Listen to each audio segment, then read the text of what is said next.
তুমি তো ভেবেছ জানি খুব সহজে পেয়ে যাবে রাসূলের ঠিক শাফায়াত।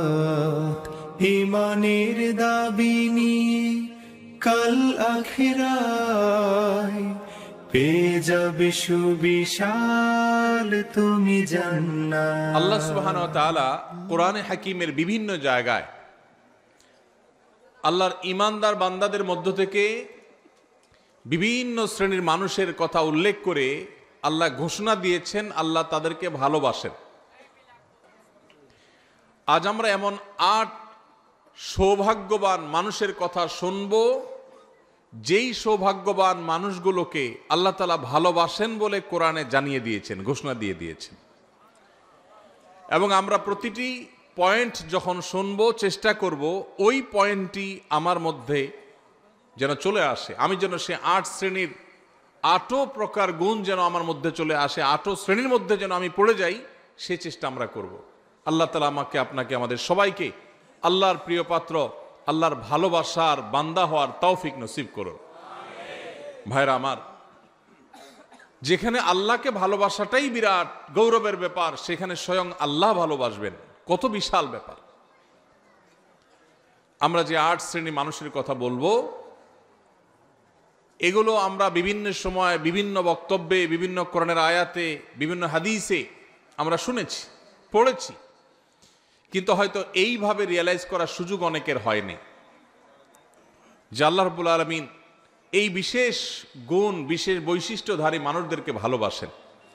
তো আমরা সেগুলো জানবো ইনশাআল্লাহ। আল্লাহ তাআলা কোরআনে কারীমে বলেছেন, ওয়াল্লাযীনা আমানু আশাদ্দু হুব্বাল লিল্লাহ, যারা ঈমানদার, যারা আল্লাহর প্রতি ঈমান এনেছেন, আখিরাতের প্রতি ঈমান এনেছেন, সে মুমিন বান্দারা তারা আল্লাহকে সবচেয়ে প্রকটভাবে, সবচেয়ে শক্তভাবে, সবচেয়ে প্রগাঢ়ভাবে, সবচেয়ে বলিষ্ঠভাবে আল্লাহ রাব্বুল আলামিনকে ঈমানদারেরা ভালোবাসে। এটা আমাদের ঈমানদারদের ভালোবাসা। আমাদের ভালোবাসা সবচেয়ে প্রকট হবে, সবচেয়ে প্রগাঢ় হবে, সবচেয়ে বেশি ভালোবাসা হবে কার জন্য? কেন আল্লাহর জন্য ভালোবাসা হবে? কারণ ভালোবাসার যে সূত্র, কারোর গুণে মুগ্ধ হয়ে, কারোর অবদানে তুষ্ট হয়ে, তৃপ্ত হয়ে আমরা তাকে ভালোবাসি। সকল গুণের সৃষ্টিকর্তাকে আল্লাহ রাব্বুল আলামিন। যদি কারোর গুণে, কোনো ব্যক্তি বা বস্তুর গুণে আমাকে মুগ্ধ করে এবং তাকে ভালোবাসতে বাধ্য করে, তাহলে ওই ব্যক্তি বা বস্তুর গুণের সৃষ্টিকর্তা, যিনি এই গুণকে সৃষ্টি করেছেন, এই গুণ তার সৃষ্টি না হলে ওই ব্যক্তি বা বস্তুর মধ্যে আসতোই না। তাহলে সে আল্লাহকে ভালোবাসা, এটা আমাদের বিবেকের দাবি, এটা আমাদের যুক্তি এবং ঈমানের দাবি কত বেশি হওয়ার কথা। ঠিক একইভাবে আমার প্রতি কারোর অবদান আছে, কেউ আমার উপকার করেছেন, অর্থ দিয়ে, কড়ি দিয়ে, পয়সা দিয়ে, কোনোভাবে আমার উপকার করেছেন, সেজন্য আমি তাকে ভালোবাসি। যিনি আমার উপকার করেছেন, তিনি নিজে উপকার করার ক্ষমতা সংরক্ষণ করেন না, আল্লাহ তাআলা তাকে উপকার করার ক্ষমতা দিয়েছেন, সামর্থ্য দিয়েছেন, তৌফিক দিয়েছেন, মানসিকতা দিয়েছেন, তাই তিনি করতে পেরেছেন। তাহলে যে আল্লাহর দান না হলে তিনি উপকারটাই করতে পারতেন না, তাহলে আমি কারোর দ্বারাই উপকৃত হয়ে তাকে যদি ভালোবাসি, তাহলে যে আল্লাহর দানে এই উপকারটা আমি পাওয়ার সুযোগ পেয়েছি, তাকে ভালোবাসা আমার ঈমানের কত বেশি দাবি হতে পারে। ভাইরা আমার, অথচ আল্লাহকে ভালোবাসা, এটা সাধারণত আমাদের মধ্যে আমরা সেভাবে অনুভব করি না। এমনকি আমরা অনেকে হয়তো জানিও না যে আল্লাহকেও ভালোবাসা যায়। অনেক মুসলমান আছে যে আল্লাহর প্রতি ঈমান আনি, আখিরাতের প্রতি ঈমান এনেছি, ঈমানের সব পিলারগুলোর উপর ঈমান এনেছি, কিন্তু আমি জানি না যে আমার ভালোবাসার সবচেয়ে বেশি হকদার আল্লাহ, সবচেয়ে বেশি হকদার আল্লাহ। এটা জানা তো দূরের কথা, আল্লাহ রাব্বুল আলামিনকেও যে ভালোবাসা যায় বা ভালোবাসা উচিত, এই সেন্সটুকু পর্যন্ত আমাদের অনেক মুসলমানদের মধ্যে নাই। ভাইরা আমার, ভালোবাসার যত কারণ থাকতে পারে, তার সব কারণ, এই সবগুলো যার কারণে বা যার সৃষ্টি হিসেবে সেগুলোর কারণে আল্লাহ রাব্বুল আলামিনের প্রতি ভালোবাসা, এটা ঈমানের দাবি। কারোর মধ্যে যদি আল্লাহর প্রতি ভালোবাসা কম থাকে তাহলে বুঝতে হবে তার ঈমান দুর্বল, আর কারোর যদি আল্লাহর ভালোবাসা তার মধ্যে বেশি থাকে বুঝতে হবে তার ঈমান শক্তিশালী।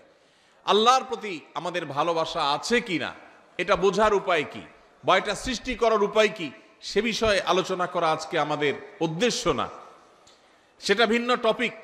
আমি শুধু মূল বিষয়টা পারলাম যে ঈমানদার হিসাবে আমরা আমাদের মাকে ভালোবাসি, আমরা আমাদের বাবাকে ভালোবাসি, আমরা আমাদের স্বামীরা স্ত্রীদের, স্ত্রীরা স্বামীদেরকে, বাবা সন্তানকে, সন্তান বাবাকে, ভাই বোন পরস্পরকে আমরা একে অন্যকে ভালোবাসি। এই যে আমরা একে অন্যকে ভালোবাসি, আমাদের ভালোবাসার গণ্ডি, আমাদের ভালোবাসার সীমানার মধ্যে সর্বাগ্রে থাকতে হবে আমাদের রব আল্লাহ রাব্বুল আলামিন। কারণ মা বাবা না হলে আমি দুনিয়াতে আসতাম না, আর আল্লাহ রাব্বুল আলামিন মা বাবাকে সৃষ্টি না করলে, তৌফিক না দিলে আমার দুনিয়াতে আসার কথা মা বাবাও চিন্তা করতেন না। এই জন্য ভাই, আল্লাহ তাআলাকে আমাদের ভালোবাসতে হবে। আল্লাহর প্রতি ভালোবাসা, এটা যখন আল্লাহর নেয়ামত সম্পর্কে আমরা জানবো, আল্লাহর দান অনুদানগুলোর কথা, আল্লাহর নেয়ামত রাজির কথা যখন আমরা গবেষণা করব, ভাববো, স্বয়ংক্রিয়ভাবে আল্লাহর ভালোবাসা আমাদের মধ্যে চলে আসবে। আল্লাহ তাআলা আমাদেরকে আল্লাহর ভালোবাসা অন্তরের অন্তঃস্থলে সুগভীরভাবে স্থাপন করার তৌফিক নসিব করুন। ভাইরা আমার, আল্লাহ রাব্বুল আলামিন তাকে যেখানে আমাদের ভালোবাসা কর্তব্য, সেখানে আল্লাহ তাআলা তার কিছু প্রিয় বান্দাদেরকে স্বয়ং ভালোবাসেন।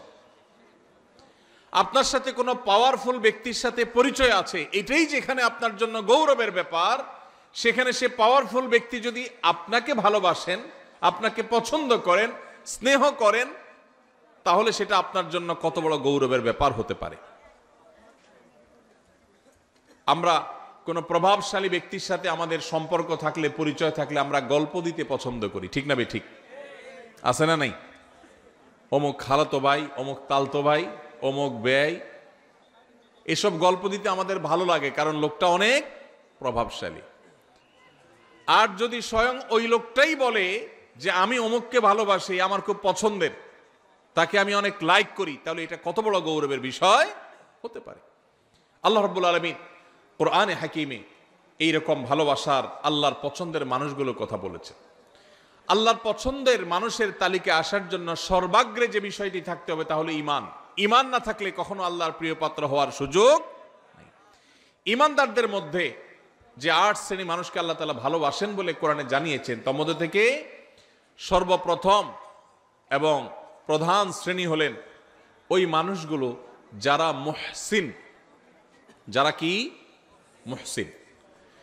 মুহসিন শব্দের অর্থ হলো যারা সৎকর্ম করে, ভালো কাজ করে, অন্যের প্রতি অনুগ্রহ করে, ইহসান করে।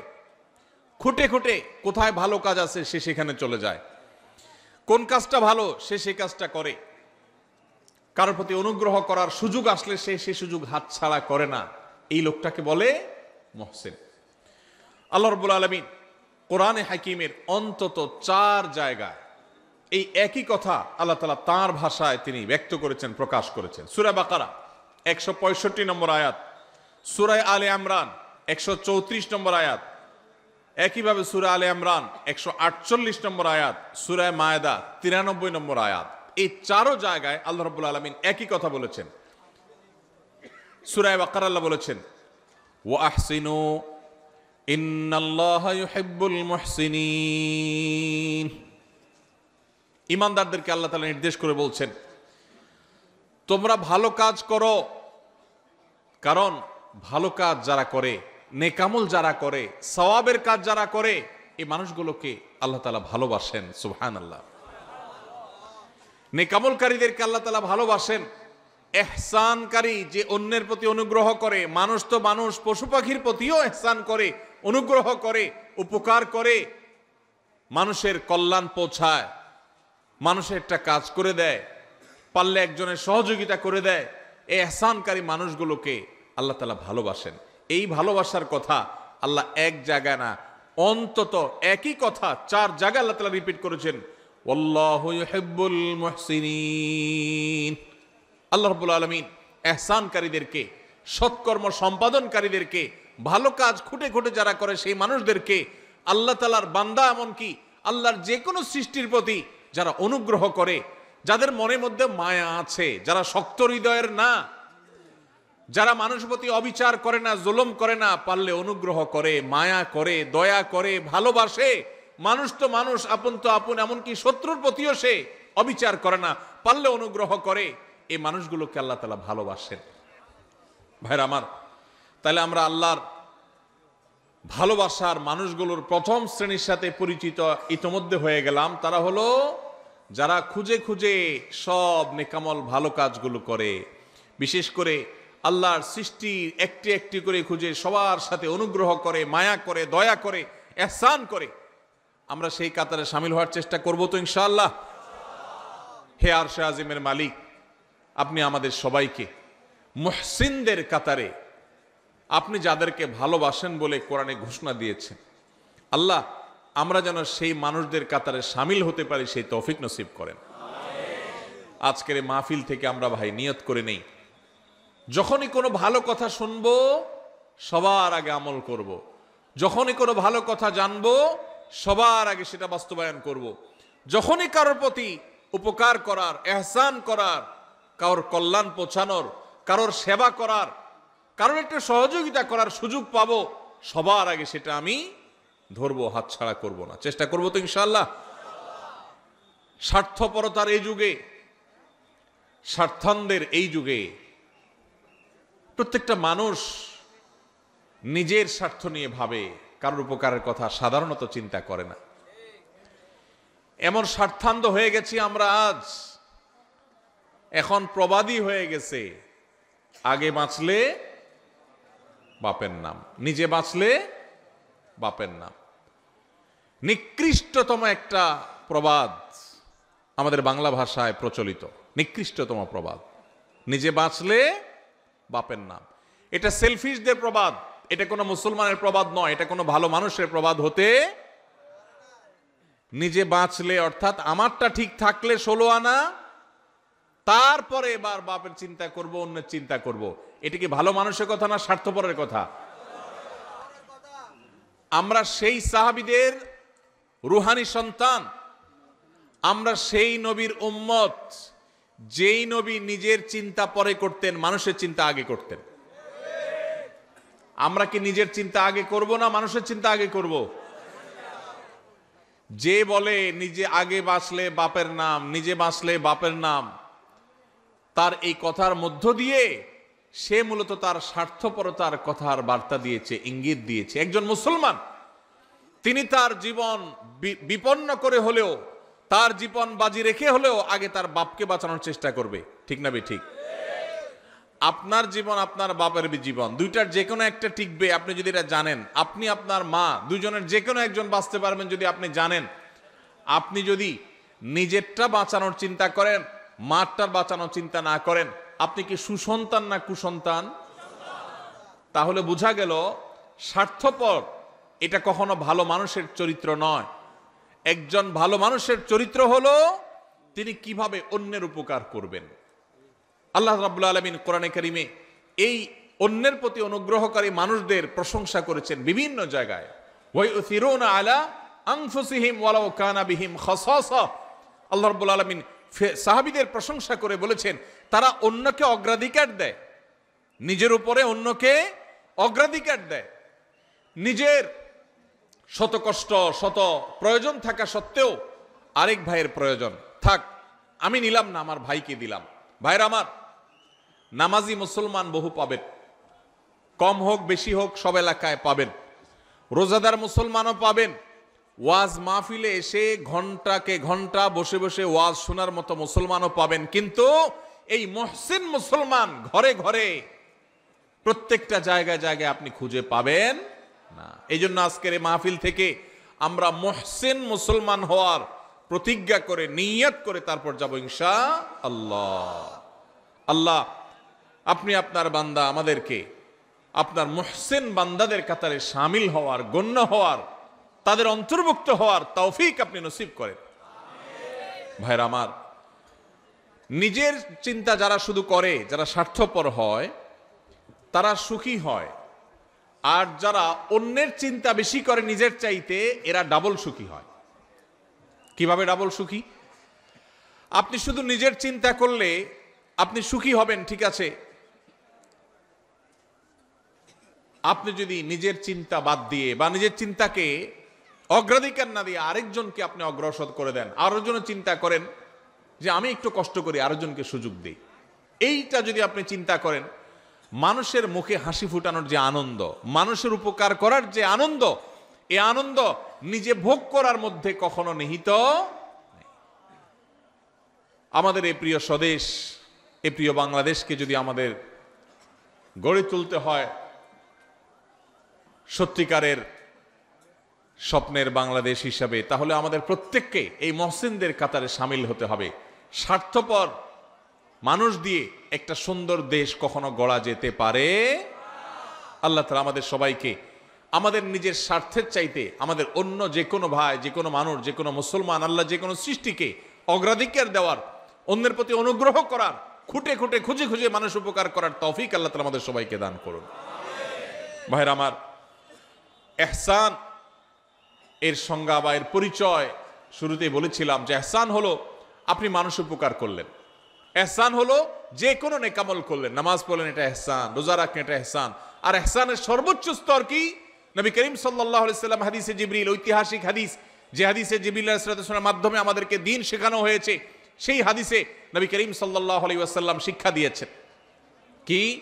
ইহসান হলো আনতা আবুদাল্লাহা কাআন্নাকা তারা ফাইন লাম তাকুন তারাহু ফাইন্নাহু ইয়ারাক।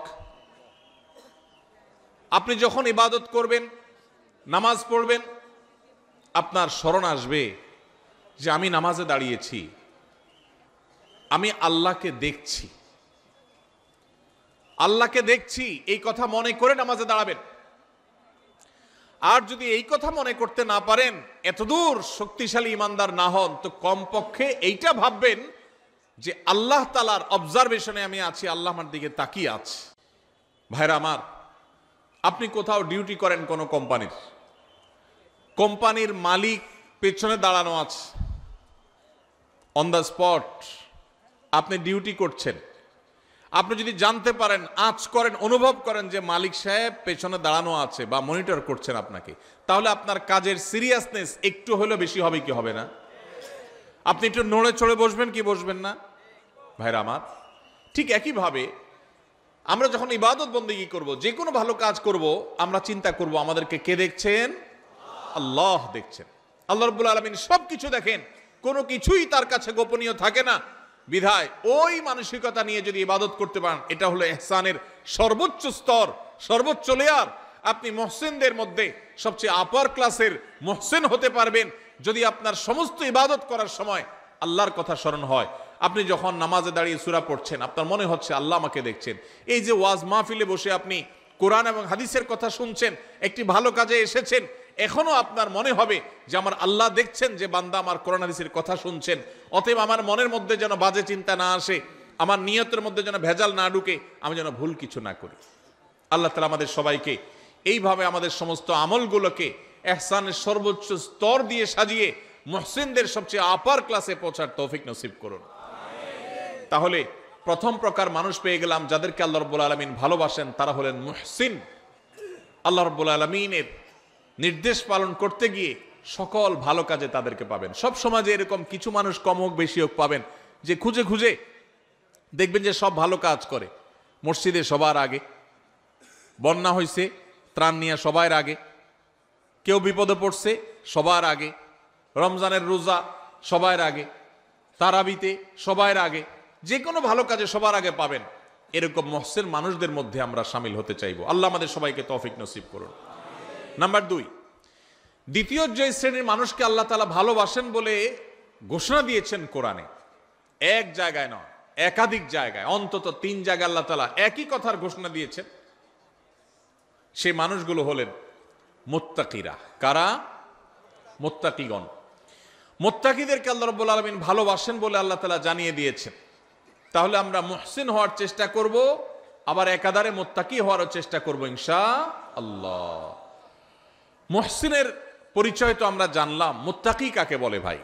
মুত্তাকি বলা হয় ওই ব্যক্তিকে, যেই ব্যক্তি আল্লাহর ভয়ের চেতনা, আল্লাহর সামনে তাকে দাঁড়াতে হবে, দুনিয়ার এই জীবন এক সময় শেষ হবে, এই সংসার এক সময় ভাঙবে এবং তাকে আল্লাহর সামনে যেতে হবে, দাঁড়াতে হবে, ওই কথা চিন্তা করে আল্লাহর সব আদেশগুলো মেনে চলে, নিষেধগুলো থেকে বেঁচে থাকে। কেন? একটা সুপ্ত চেতনার ভিত্তিতে। সেই চেতনার নাম হলো তাকওয়ার চেতনা, আল্লাহ ভীতির চেতনা। এই চেতনা তাকে পরিচালিত করে। সে একটা মন্দ কাজ করার সুযোগ পায় কিন্তু সে করে না। কেন? তার অন্তরে সুপ্ত সেই তাকওয়ার চেতনা তাকে বাধা দেয় যে আল্লাহ না দেখছেন, আল্লাহ না নিষেধ করেছেন, এই কাজ করলে না আল্লাহ জাহান্নামে শাস্তি দিবেন, এই ভয়ে সে কাজ করে না। এর নাম তাকওয়া। যেই চেতনা, যেই শক্তি, যেই সুপ্ত ঈমানের নূর মানুষকে ফজরের সময় কনকনে শীতের দিনে মসজিদে নিয়ে যায়, যেই সুপ্ত চেতনা সুদ এবং ঘুষের কারবার, দুর্নীতি, অপশাসন করার ক্ষমতা থাকা সত্ত্বেও আল্লাহর ভয়ে আল্লাহর সামনে দাঁড়াতে হবে, সেই ভয়ে সেই কথা চিন্তা করে সেই অন্যায় কাজ থেকে বিরত রাখে, ওই চেতনার নাম হলো তাকওয়া। আর ওই চেতনা যার বক্ষে আছে, যার অন্তরে আছে, তার নাম হলো মুত্তাকি। তার নাম হলো কি ভাই? মুত্তাকি। নবী করিম সাল্লাল্লাহু আলাইহি সাল্লামের একজন আদরের সাহাবী অত্যন্ত চমৎকার ভাবে তাকওয়া এবং মুত্তাকির পরিচয় দিয়েছেন। সেটা হলো, একজন মানুষ একটা জায়গায় আছেন, তিনি আরেকটা জায়গায় যাবেন। এই জায়গায় যেতে গিয়ে মাঝখানে একটা জায়গা পড়বে, এখানে সব কাঁটাওয়ালা গাছ, যে গাছের কাঁটা নিচে পড়ে পড়ে পড়ে ভরে গেছে। এই লোকটা যখন এই জায়গাটা পার হবে, ওই কাঁটাওয়ালা জায়গাটা পার হওয়ার সময়, যেহেতু কণ্টকাকীর্ণ জায়গা, চতুর্পাশে কাঁটা আর কাঁটা, তখন এই লোকটা পার হওয়ার সময় খুব সতর্কতার সাথে পার হবে। পা ফেলার সময় যেখানে কাঁটা নাই দেখে ওখানে পা দিবে, আবার কোথায় কাঁটা নাই ওখানে আরেক কদম দিবে, এভাবে সে আগাবে। এত কিছুর পরও যদি কখনো তার পায়ে কাঁটা লেগে যায়, দ্রুততার সাথে সেটা বের করে সামনে আরো বেশি সতর্ক হয়ে সে হাঁটবে। ঠিক একইভাবে দুনিয়াতে আমরা এসেছি, আল্লাহ তাআলা আমাদেরকে এখান থেকে পার করে এই জীবনকে আল্লাহর কাছে নিয়ে যাবেন, আখিরাতে আমরা যাব। এখানে বহু কাঁটা বিছানো আছে ভাই, হারামের কাঁটা, অশ্লীলতার কাঁটা, অন্যায়ের কাঁটা, দুর্নীতির কাঁটা, চুরির কাঁটা, ডাকাতির কাঁটা, মিথ্যা কথা বলার কাঁটা, হাজারো হারাম কাঁটা এখানে বিছানো আছে। ঈমানদার এই কাঁটাগুলো থেকে বাছাই করে করে তিনি পা ফেলবেন। যেখানে মিথ্যা নেই সেখানে আছেন, যেখানে চুরি নেই সেখানে আছেন, যেখানে ডাকাতি নেই সেখানে আছেন, এভাবে করে করে তিনি জীবন পার করবেন। এরপরেও যদি কখনো তার গুনাহ হয়ে যায়, কাঁটা পড়ে যায়, তখন সে কাঁটা ফেলে তওবা করে আবার নতুন করে আরো বেশি সংকল্প করে শক্তিশালী তওবা করে সে সামনে হাঁটবে। এই যে চেতনা, এই যে গুনাহ থেকে বাঁচার চেষ্টা, এটার নাম হলো তাকওয়া। আর এই যে চেষ্টা যারা করে তাদের নাম কি? মুত্তাকি। আল্লাহ রাব্বুল আলামিন কোরআনে কারীমের সূরা তওবার 7 নম্বর আয়াতে তিনি ঘোষণা দিয়েছেন, ইন্নাল্লাহা ইউহিব্বুল মুত্তাকিন। আল্লাহ রাব্বুল আলামিন মুত্তাকিদেরকে ভালোবাসেন, মুত্তাকিদেরকে আল্লাহ তাআলা পছন্দ করেন, যারা হারাম থেকে বাঁচার জন্য এইরকম চেষ্টা করে। ঠিক একইভাবে আল্লাহ তাআলা সূরা আলে ইমরানের 76 নম্বর আয়াতে একই কথা বলেছেন, ফাইন্নাল্লাহা ইউহিব্বুল মুত্তাকিন। আল্লাহ রাব্বুল আলামিন মুত্তাকিদেরকে ভালোবাসেন। ভাইরা আমার, এই একই নির্দেশ আল্লাহ রাব্বুল আলামিন একই কথা একাধিক জায়গায় বলেছেন যে তিনি মুত্তাকিদেরকে ভালোবাসেন। তাহলে আমাদের সমাজে আপনি ডানে বামে খোঁজ করলে দেখবেন কিছু লোক আছে আপনার মসজিদে নামাজ পড়ে, আপনার এলাকায় বসবাস করে, হারামের ধারে কাছে নাই, হারাম দেখলে সে সেখান থেকে চলে যায়, আছে না নাই? যারা যুবক আছেন, কিছু কিছু বন্ধু বান্ধব আছে, দেখবেন যে বন্ধুরা সবাই মিলে কোনো অপকর্ম করবে, সেখানে হয়তো দুই একজন বন্ধু বলে, না দোস্ত আমি এখানে যাব না, আমি এই কাজ করব না, সে সেখানে যাইতে চায় না, আছে না নাই? এটাকে বলা হয় মুত্তাকি। যাদের সুপ্ত চেতনা তাদেরকে আল্লাহর ভয়ে অন্যায় থেকে বিরত রাখে, তার সুযোগ আছে, শক্তি আছে, সামর্থ্য আছে, পার্থিব কোনো কারণে নয়, শুধু আল্লাহ ভীতির চেতনার কারণে সে হারাম থেকে বেঁচে থাকার জন্য সংগ্রাম করে, এই লোকটাকে বলা হয় মুত্তাকি। এই লোকটাকে কোনো সিসি ক্যামেরা দ্বারা মনিটরিং করতে হয় না, তার বক্ষে অবস্থিত তাকওয়ার চেতনাই তাকে মনিটর করে, তাকে পাহারাদারি করে। আল্লাহ রাব্বুল আলামিন আমাদের সবাইকে মুত্তাকিদের কাতারে শামিল হওয়ার তৌফিক নসিব করুন। সবাই মুত্তাকি হওয়ার জন্য চেষ্টা করব তো ইনশাআল্লাহ। ভাইরা আমার, কোরআনে কারীমে আল্লাহ রাব্বুল আলামিন একাধিক জায়গায় বলেছেন ওয়াল আকিবাতু লিত্তাকওয়া। ভাইরে, দুনিয়াতে যার নোট আছে তার পাওয়ার আছে, তার লোক আছে। যার ভোট আছে তারও পাওয়ার আছে, লোক আছে। দুনিয়াতে বহু পাওয়ার নিয়ে মানুষ চলে, গাড়ি বাড়ি আছে। বস্তুবাদের এই পৃথিবী আমাদেরকে এই বার্তা দিয়েছে যে গাড়ি বাড়ি আছে, টাকা পয়সা আছে, সব দিক থেকে আমি উন্নত, তাহলে সেক্ষেত্রে আমি ভালো থাকব, শেষ হাসি আমার হবে বা ভালো আমি থাকব। আল্লাহ কোরআনে বলেছেন ওয়াল আকিবাতু লিত্তাকওয়া। সাময়িকভাবে ভালো কেউ টাকা পয়সা থাকার কারণে থাকতে পারে, কেউ পাওয়ার কারণে থাকতে পারে, কেউ পদের কারণে থাকতে পারে, কেউ নাম যশ খ্যাতির কারণে সামান্য সীমিত সময়ে ভালো থাকতে পারে। তবে মনে রাখবে, আসল ভালো থাকা, চূড়ান্ত ভালো থাকা, অনন্তকালের জন্য ভালো থাকা, সেই ভালো থাকা শুধুমাত্র আল্লাহ রাব্বুল আলামিন রিজার্ভ করে রেখেছেন তাকওয়ার জন্য, তাকওয়াধারী মানুষদের জন্য, মুত্তাকিদের জন্য। এই জন্য পৃথিবীতে হাসবে অনেকেই, টাকাওয়ালারা হাসবে, ক্ষমতাওয়ালারা হাসবে, চেয়ারওয়ালারা হাসবে, জনপ্রিয়তাওয়ালারা হাসবে, চেহারা সুন্দর আলারা হাসবে, তারপরে বিভিন্ন রকমের পাওয়ার হোল্ড করেন তারা হাসবে। বিভিন্ন কিছুর কারণে মানুষ হয়তো হাসি খুশি থাকবে, কিন্তু আসল হাসি, শেষ হাসি, চূড়ান্ত হাসি, যেই হাসির পরে আর কোনো কান্না স্পর্শ করবে না, সেই হাসি হাসবে শুধুমাত্র সেই মানুষগুলো যাদের বক্ষে আল্লাহর ভয়ের চেতনা বা তাকওয়া আছে। একজন মানুষ সারা জীবন হাসি মুখ থাকলেন, সারা জীবন সুখে থাকলেন, কিয়ামতের ময়দানে যদি আল্লাহ রাব্বুল আলামিন তাকে জাহান্নামের পরোয়ানা ঘোষণা করে জাহান্নামী ফেরেশতাদের হাতে সোপর্দ করে দেন, তারা যদি তাকে টানতে টানতে জাহান্নামে নিয়ে যায়, তাহলে তার সারা জীবনের সমস্ত সুখ, সকল সমৃদ্ধি, সকল হাসি খুশি থাকার 2 পয়সার কোনো মূল্য হতে পারে না। আর এর বিপরীতে সারা জীবন কষ্ট করেছে, নিগৃহীত ছিল, মাজলুম ছিল, নিষ্পেষিত ছিল, হাসি খুশি থাকতে পারে নাই। কিন্তু কিয়ামতের ময়দানে আল্লাহ রাব্বুল আলামিন যদি জান্নাতের পরোয়ানা দিয়ে, সার্টিফিকেট দিয়ে, ঘোষণা দিয়ে আল্লাহ যদি তাকে জান্নাতে প্রবেশ করিয়ে দেন, আল্লাহ বলেছেন ফামান যুহযিহা আনিন নারি ওয়া উদখিলাল জান্নাতা ফাকাদ ফাজ।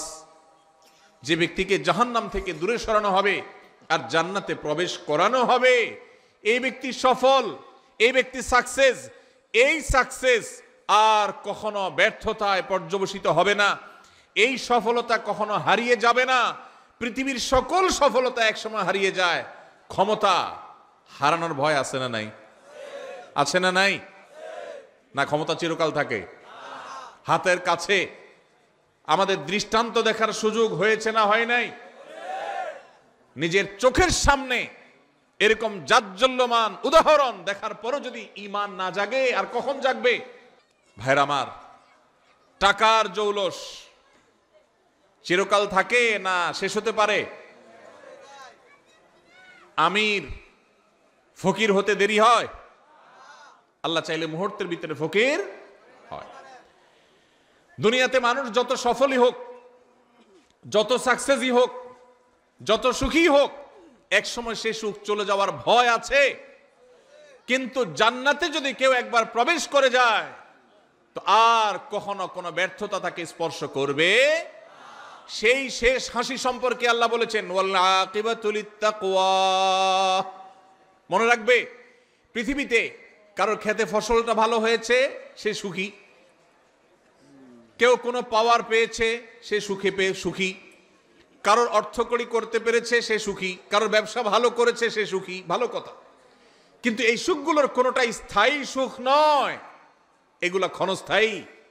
এগুলো এক সময় হারিয়ে যায়, শেষ হয়ে যায়, আকাশ থেকে পাতালে নেমে যায়। কিন্তু যদি কেউ তাকওয়া অন্তরে ধারণ করে, এই দুনিয়াতে সুখে থাকুক আর দুঃখে থাকুক, শেষ হাসি চূড়ান্ত খুশি আল্লাহ তাআলা তাকেই দিবে। আল্লাহ তাআলা আমাদের সবাইকে সে মুত্তাকিদের কাতারে শামিল হওয়ার তৌফিক নসিব করুন, বলুন আমিন। ভাইরা আমার, তাহলে মুত্তাকি হওয়ার চেষ্টা করতে হবে। মুত্তাকি হওয়ার জন্য কি করব আমরা? মুত্তাকি হওয়ার জন্য বেশি কিছু না ভাই, সকল হারাম থেকে বেঁচে থাকতে হবে, সকল অন্যায় থেকে বেঁচে থাকতে হবে, সকল গুনাহ থেকে বেঁচে থাকতে হবে, আল্লাহর সমস্ত আদেশ নিষেধ মেনে চলতে হবে। চেষ্টা করব তো আমরা ইনশাআল্লাহ। আল্লাহ তাআলা আমাদের সবাইকে আল্লাহর সমস্ত আদেশ নিষেধগুলো মেনে চলার তৌফিক নসিব করুন। আল্লাহ আল্লাহ আপনি আমাদেরকে মুত্তাকিদের কাতারে শামিল করে দিন। আল্লাহ আপনি আমাদের অন্তরে তাকওয়া ঢেলে দিন। আল্লাহ তাকওয়া আমাদের অন্তরে স্থির করে দিন। আমাদেরকে যেন আপনার তাকওয়ার শক্তি যেন পরিচালিত করে, তাকওয়ার প্রভাবে যেন আমরা প্রভাবিত হই, আমরা যেন মুত্তাকিদের ইমাম হতে পারি। আল্লাহর কাছে দোয়া করব তো ইনশাআল্লাহ। তাহলে দ্বিতীয় শ্রেণীর মানুষ পাইলাম। আপনার সমাজে আপনার আশেপাশে যদি দেখেন এমন মানুষ, আল্লাহর ভয়ে তারা হারামের কাছে যায় না, আল্লাহর ভয়ে তারা হালাল ছাড়ে না, ফরজ কাম ছাড়ে না, ওয়াজিব কাম ছাড়ে না, এইরকম মানুষ যদি খুঁজে পান তাহলে বুঝে নিবেন এই লোকটা সেই মানুষ যাকে আল্লাহ ভালোবাসেন, এবং আপনিও চেষ্টা করবেন সেই কাতারে যাওয়ার। আল্লাহ আমাকে তৌফিক দান করুক। আমি আপনাদের কাছে দোয়া চাই, আল্লাহ যেন শুধু নামকা আস্তে মুসলমান না রাখেন। আমরা সবাই নিজেকে মুসলমান দাবি করি, সোকল বা নামকা আস্তে মুসলমান হয়তো আমরা সবাই আছি কম বেশি, কিন্তু মুত্তাকি মুসলমান খুব বেশি নাই ভাই। হারামও করে আবার মুসলমান, এই লোক মুত্তাকি না। মুত্তাকি সে যে আল্লাহ নিষেধ করেছেন এটা জানার পর সকল লোভ থাকা সত্ত্বেও, সকল আকর্ষণ থাকা সত্ত্বেও সে সেখান থেকে নিজেকে বিরত রাখে। কোন যুবক কোন মেয়ের সাথে হারাম রিলেশন, হারাম সম্পর্ক এটা সে করে না আল্লাহর ভয়ে, এর নাম তাকওয়া। মাদকের ব্যবসা করে লাল হওয়ার সুযোগ আছে কিন্তু করে না আল্লাহর ভয়ে, এর নাম তাকওয়া। ফজরের সময় আরামের ঘুম ঘুমানো যায় কিন্তু আরামের ঘুম ছেড়ে কনকনে শীতের মধ্যে ওযু করে ঠান্ডা পানি দিয়ে নামাজ পড়তে যায়, এর নাম তাকওয়া। আল্লাহ আমাদের সবাইকে সেই তাকওয়া আমাদের অন্তরে ধারণ করার তৌফিক নসিব করুন। তাহলে আল্লাহ যাদেরকে ভালোবাসেন তাদের মধ্যে দ্বিতীয় প্রকার হলেন মুত্তাকিরা। নাম্বার 3, তৃতীয় প্রকার মানুষ যাদেরকে আল্লাহ ভালোবাসেন তারা হলেন সেই মানুষেরা যাদের মধ্যে ন্যায় বিচার আছে, যারা ইনসাফ করে, যারা মানুষের প্রতি অবিচার করে না, যারা ন্যায়নিষ্ঠ আচরণ করে, অন্যায় অবিচার করে না।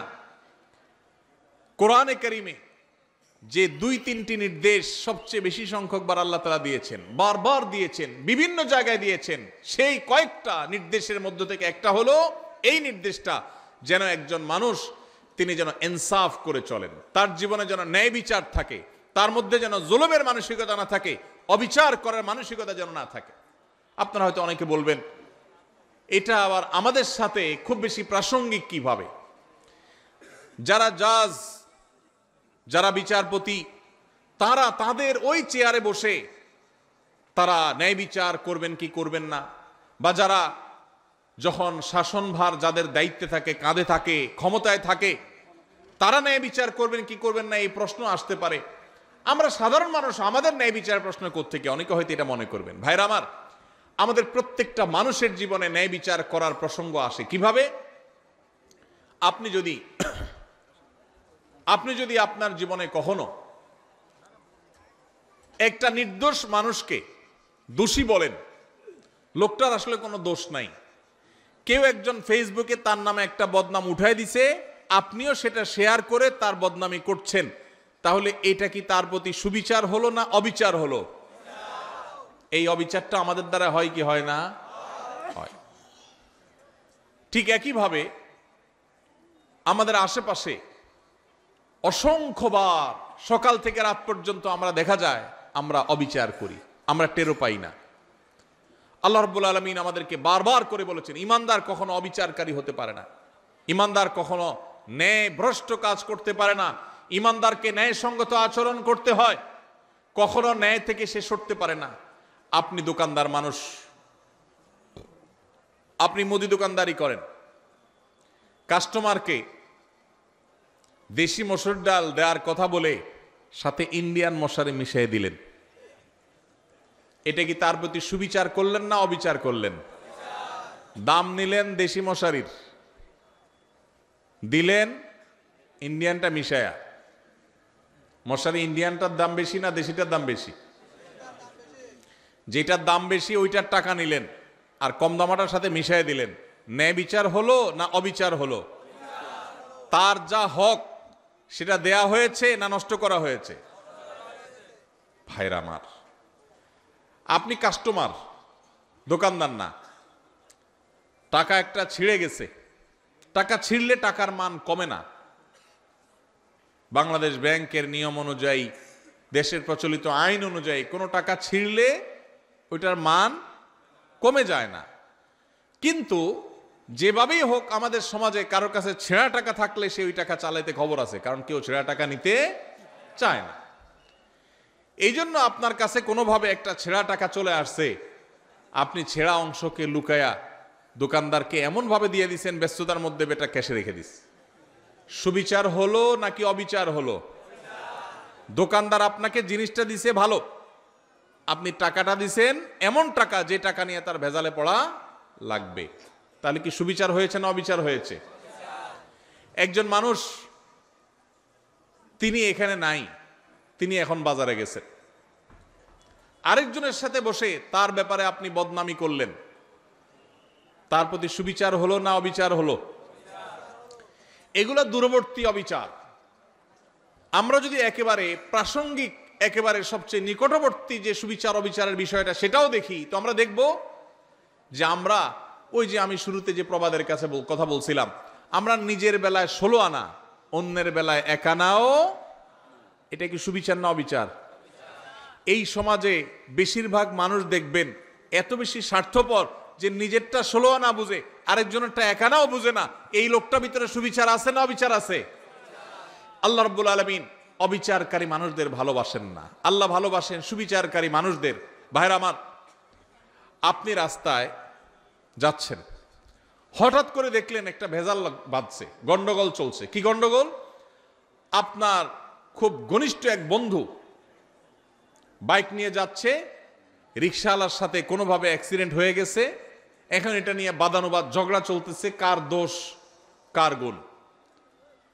আপনি সেখানে গিয়ে যখন দেখছেন যে আমার দোস্ত বাইক চালাচ্ছে, রিকশাওয়ালার সাথে সংঘর্ষ হয়েছে, রিকশা আরোহী পড়ে গেছেন, আহত হয়েছেন, রিকশাওয়ালা ক্ষতিগ্রস্ত হয়েছেন, আপনি চোখ বন্ধ করে ডাইরেক্ট যায়া যেভাবে হোক ঘুরায় পেঁচায় আপনার দোস্ত, আপনার বন্ধুর পক্ষ অবলম্বন করলেন, আর রিকশাওয়ালা বললেন, ভাই আপনারই তো দোষ মনে হচ্ছে। সুবিচার না অবিচার? আপনি ভালো করে জানেন না, আপনি ওখানে ছিলেনও না, আপনার দোস্ত দেখে আপনি তার পক্ষ নিয়ে নিলেন, আরেকজনের বিপক্ষে চলে গেলেন। সুবিচার না অবিচার? আপনার এলাকার মানুষের সাথে আরেক এলাকার মানুষের গন্ডগোল লাগছে, আপনি যাই দেখলেন আরে আমার বাড়ির কাছের মানুষ, এবার যেহেতু আমার বাড়ির কাছের মানুষ, অথবা অন্ধের মতো তার সমর্থন করলাম, সে অন্যায়কারী হোক আর নির্দোষ হোক, সে যেটাই হোক না কেন, আমার এলাকার লোক বিধায় তার সমর্থন আমি করলাম। সুবিচার না অবিচার? কারণ তার পক্ষে যদি আপনি নেন আর যদি সে আসলে দোষী হয়, তাহলে আপনি দোষীর পক্ষ নিলেন, নির্দোষের বিরুদ্ধে গেলেন। সুবিচার হবে না অবিচার হবে? ইমানদার কখনো অবিচার করতে পারে? ভাইরা আমার, এই কথাকে আল্লাহ রাব্বুল আলামিন কোরআনে কারীমে সূরা মুমতাহানার 8 নম্বর আয়াতে বলেছেন। একই কথা আল্লাহ রাব্বুল আলামিন কোরআনে কারীমে সূরা হুজুরাতের 9 নম্বর আয়াতে বলেছেন। একই কথা আল্লাহ তাআলা সূরা মায়দার 42 নম্বর জায়গায় বলেছেন। অন্তত 3 জায়গায় আল্লাহ তাআলা বলেছেন, ইন্নাল্লাহা ইউহিব্বুল মুকসিতিন। আল্লাহ বলেছেন, ওয়া আকসিতু, তোমরা সব সময় ন্যায় বিচার করে চলবে। খবরদার, ন্যায় বিচার করে চলবে, কারণ আল্লাহ তাআলা ন্যায় বিচারকারীদেরকে, ন্যায়নিষ্ঠ আচরণকারীদেরকে, ইনসাফকারীদেরকে ভালোবাসেন। জালিম, অত্যাচারী, অবিচারকারী এরকম মানুষকে আল্লাহ পছন্দ করেন না, ভালোবাসেন না। আল্লাহ ভালোবাসেন তাদেরকে যারা ন্যায় বিচার করে। অনেক লোক নামাজ পড়ে, ন্যায় বিচার নাই, আছে না নেই? অনেক লোক লম্বা দাড়ি আছে কিন্তু ন্যায় বিচার নাই, আছে না নেই? এক ছেলে তার একটু বেশি টানে, আরেক ছেলের দেখতেও পারে না, দাড়ি কিন্তু লম্বা। ন্যায় বিচার না অবিচার? অবিচার। বিয়ে করেছে, শ্বশুরবাড়ির জন্য জান ফিদা, বাপ মার খোঁজ খবরও নেয় না। ন্যায় বিচার না অবিচার? অবিচার। ইমানদার সব সময় কার কতটুকু হক, আমার বাবা তার হক এতটুকু আমি দিয়ে দিব, এতে যদি আমার শ্বশুর বাড়ি নাখোশ হয় হোক, এমন কি আমার শ্বশুর বাড়ির যতটুকু হক ততটুকু আদায় করতে গেলে যদি বাপের বাড়ি নাখোশ হয় হোক, আমি কোনোদিন অবিচার করব না। যার যা পাওনা সেটা আমি পাই পাই করে বুঝিয়ে দিব, এর নাম সুবিচার। ইমানদার সবসময় সুবিচারকারী হবে। আজকের এই সমাজে দাড়িওয়ালা মানুষ কম বেশি আছে, টুপিওয়ালা মানুষ কম বেশি পাওয়া যায়, নামাজি মানুষ রোজাদার মানুষ কম বেশি পাওয়া যায়, ওয়াজ মাহফিল শোনা মানুষের সংখ্যাও কম নয়, কিন্তু সুবিচারকারী মানুষের সংখ্যা এদেশে হাতে গোনা হয়ে গেছে, নগণ্য হয়ে গেছে, হারিয়ে গেছে। ভাইরা আমার, আমরা আমাদের জীবনের পরতে পরতে প্রত্যেকটা জায়গায় জায়গায় আমাদের ন্যায় বিচারের প্রশ্ন আসে। আমরা হয়তো মনে করেছি অনেকে ন্যায় বিচার আর অবিচার এগুলো তো জজদের কাজ, বিচারকদের কাজ। না ভাই, আপনি নিজে বিচারক। প্রতিটা পদে পদে আপনার বিচারের প্রশ্ন আসে। শুধুমাত্র মুসলমানদের সাথে না, এমনকি অন্য ধর্মের মানুষও যদি হয়, হিন্দু বৌদ্ধ খ্রিস্টান যে কোনো ধর্মের মানুষও যদি হয়, আল্লাহ বলেছেন কোরআনে, লা ইয়ানহাকুমুল্লাহু আনিল্লাযীনা লাম ইউকাতিলুকুম ফিদ-দীনি ওয়া লাম ইউখরিজুকুম মিন দিয়ারিকুম আন তাবাররুহুম ওয়া তুকসিতু ইলাইহিম ইন্নাল্লাহা ইউহিব্বুল মুকসিতিন। অন্য ধর্মের মানুষরা তোমাদের উপর যদি কোনো যুদ্ধ চাপায় না দেয়, তোমাদের দেশ থেকে বের করে না দেয়, শান্তিপূর্ণভাবে যদি সহাবস্থান করে, তাহলে তাদের প্রতি অন্য ধর্মের মানুষ হওয়া সত্ত্বেও ন্যায়নিষ্ঠ আচরণ করতে আল্লাহ নিষেধ করেন না, বরং ন্যায়নিষ্ঠ আচরণকারীদেরকেই আল্লাহ ভালোবাসেন। এই জন্য ন্যায়নিষ্ঠ আচরণ করবো তো ইনশাআল্লাহ। ভাইরা আমার, আমাদের জীবনের প্রতিটি পদে পদে কিন্তু ন্যায় আচরণ করার ব্যাপার আছে। এখন মুশকিল হলো, আমরা ন্যায়সঙ্গত আচরণ বা ন্যায় বিচার এটা অন্যের বেলা অনেক সময় করতে পারি, নিজের লোক হলে তখন পারি না। আল্লাহ রাব্বুল আলামিন সেজন্য বলেছেন, ওয়াইন কুলতুম ফাদিলু ওয়ালাউ কানা যা কুরবা। যখন কথা বলবা ইনসাফের সাথে বলবা, সত্যটা হক কথাটা বলবা, যদিও তোমার আত্মীয় হয়, রক্ত সম্পর্কীয়, কাছের লোক হয়, তারপরও হক কথা বলতে দ্বিধা করবা। একটা অপকর্ম করেছে কে? আপনার চাচাতো ভাই বা আপনার আপন ভাই বা আপনার শালা, আপনার কাছের কেউ। আপনার এখন মুখে একেবারে কুলুপ, মুখে তালা, আপনি কিচ্ছু দেখেন নাই, কারণ আকামটা করছে কে? কাছের লোক। এটা কি সুবিচার না অবিচার? অবিচার। আমার বাবাও যদি অন্যায় করেন, আর যদি এখানে আমার সাক্ষ্য দেওয়ার প্রশ্ন আসে, একজন মুকসিত যাকে আল্লাহ ভালোবাসেন, সেই সৌভাগ্যবান মানুষ, সেই ইমানদার, তিনি তার বাবার বিরুদ্ধে সাক্ষ্য দিবেন, তারপরেও তিনি অবিচার করবেন না। সহজ কথা না ভাই? ওয়াজ করা অনেক সহজ, এই বিষয়টা আমল করা এত সহজ না। আল্লাহ রাব্বুল আলামিন কোরআনে কারীমে সেজন্য বলেছেন, ওয়ালা ইয়াজরিমান্নাকুম শানাআনু কওমিন আল্লা তা'দিলু ই'দিলু হুয়া আকরাবু লিত-তাকওয়া। তোমার সাথে কারোর শত্রুতা আছে, কারোর শত্রুতা আছে, যেহেতু শত্রুতা আছে সেই জন্য ওই বেটা কোনো কারণে ফেসে গেছে। তুমি জানো যে লোকটার আসলে দোষ নাই, কিন্তু যেহেতু শত্রু, অতএব এই চান্সে সে যেহেতু ফেসে গেছে, পারলে ধরে আরো তার ডুবাই দাও। এই আচরণটা আমাদের সমাজে আছে না নাই? রাজনৈতিক দ্বন্দ্ব আছে, আপনি এক দল করেন, সে আরেক দল করে, যেভাবে হোক সে ফেসে গেছে, আসলে সে দোষী না, আপনি জানেন।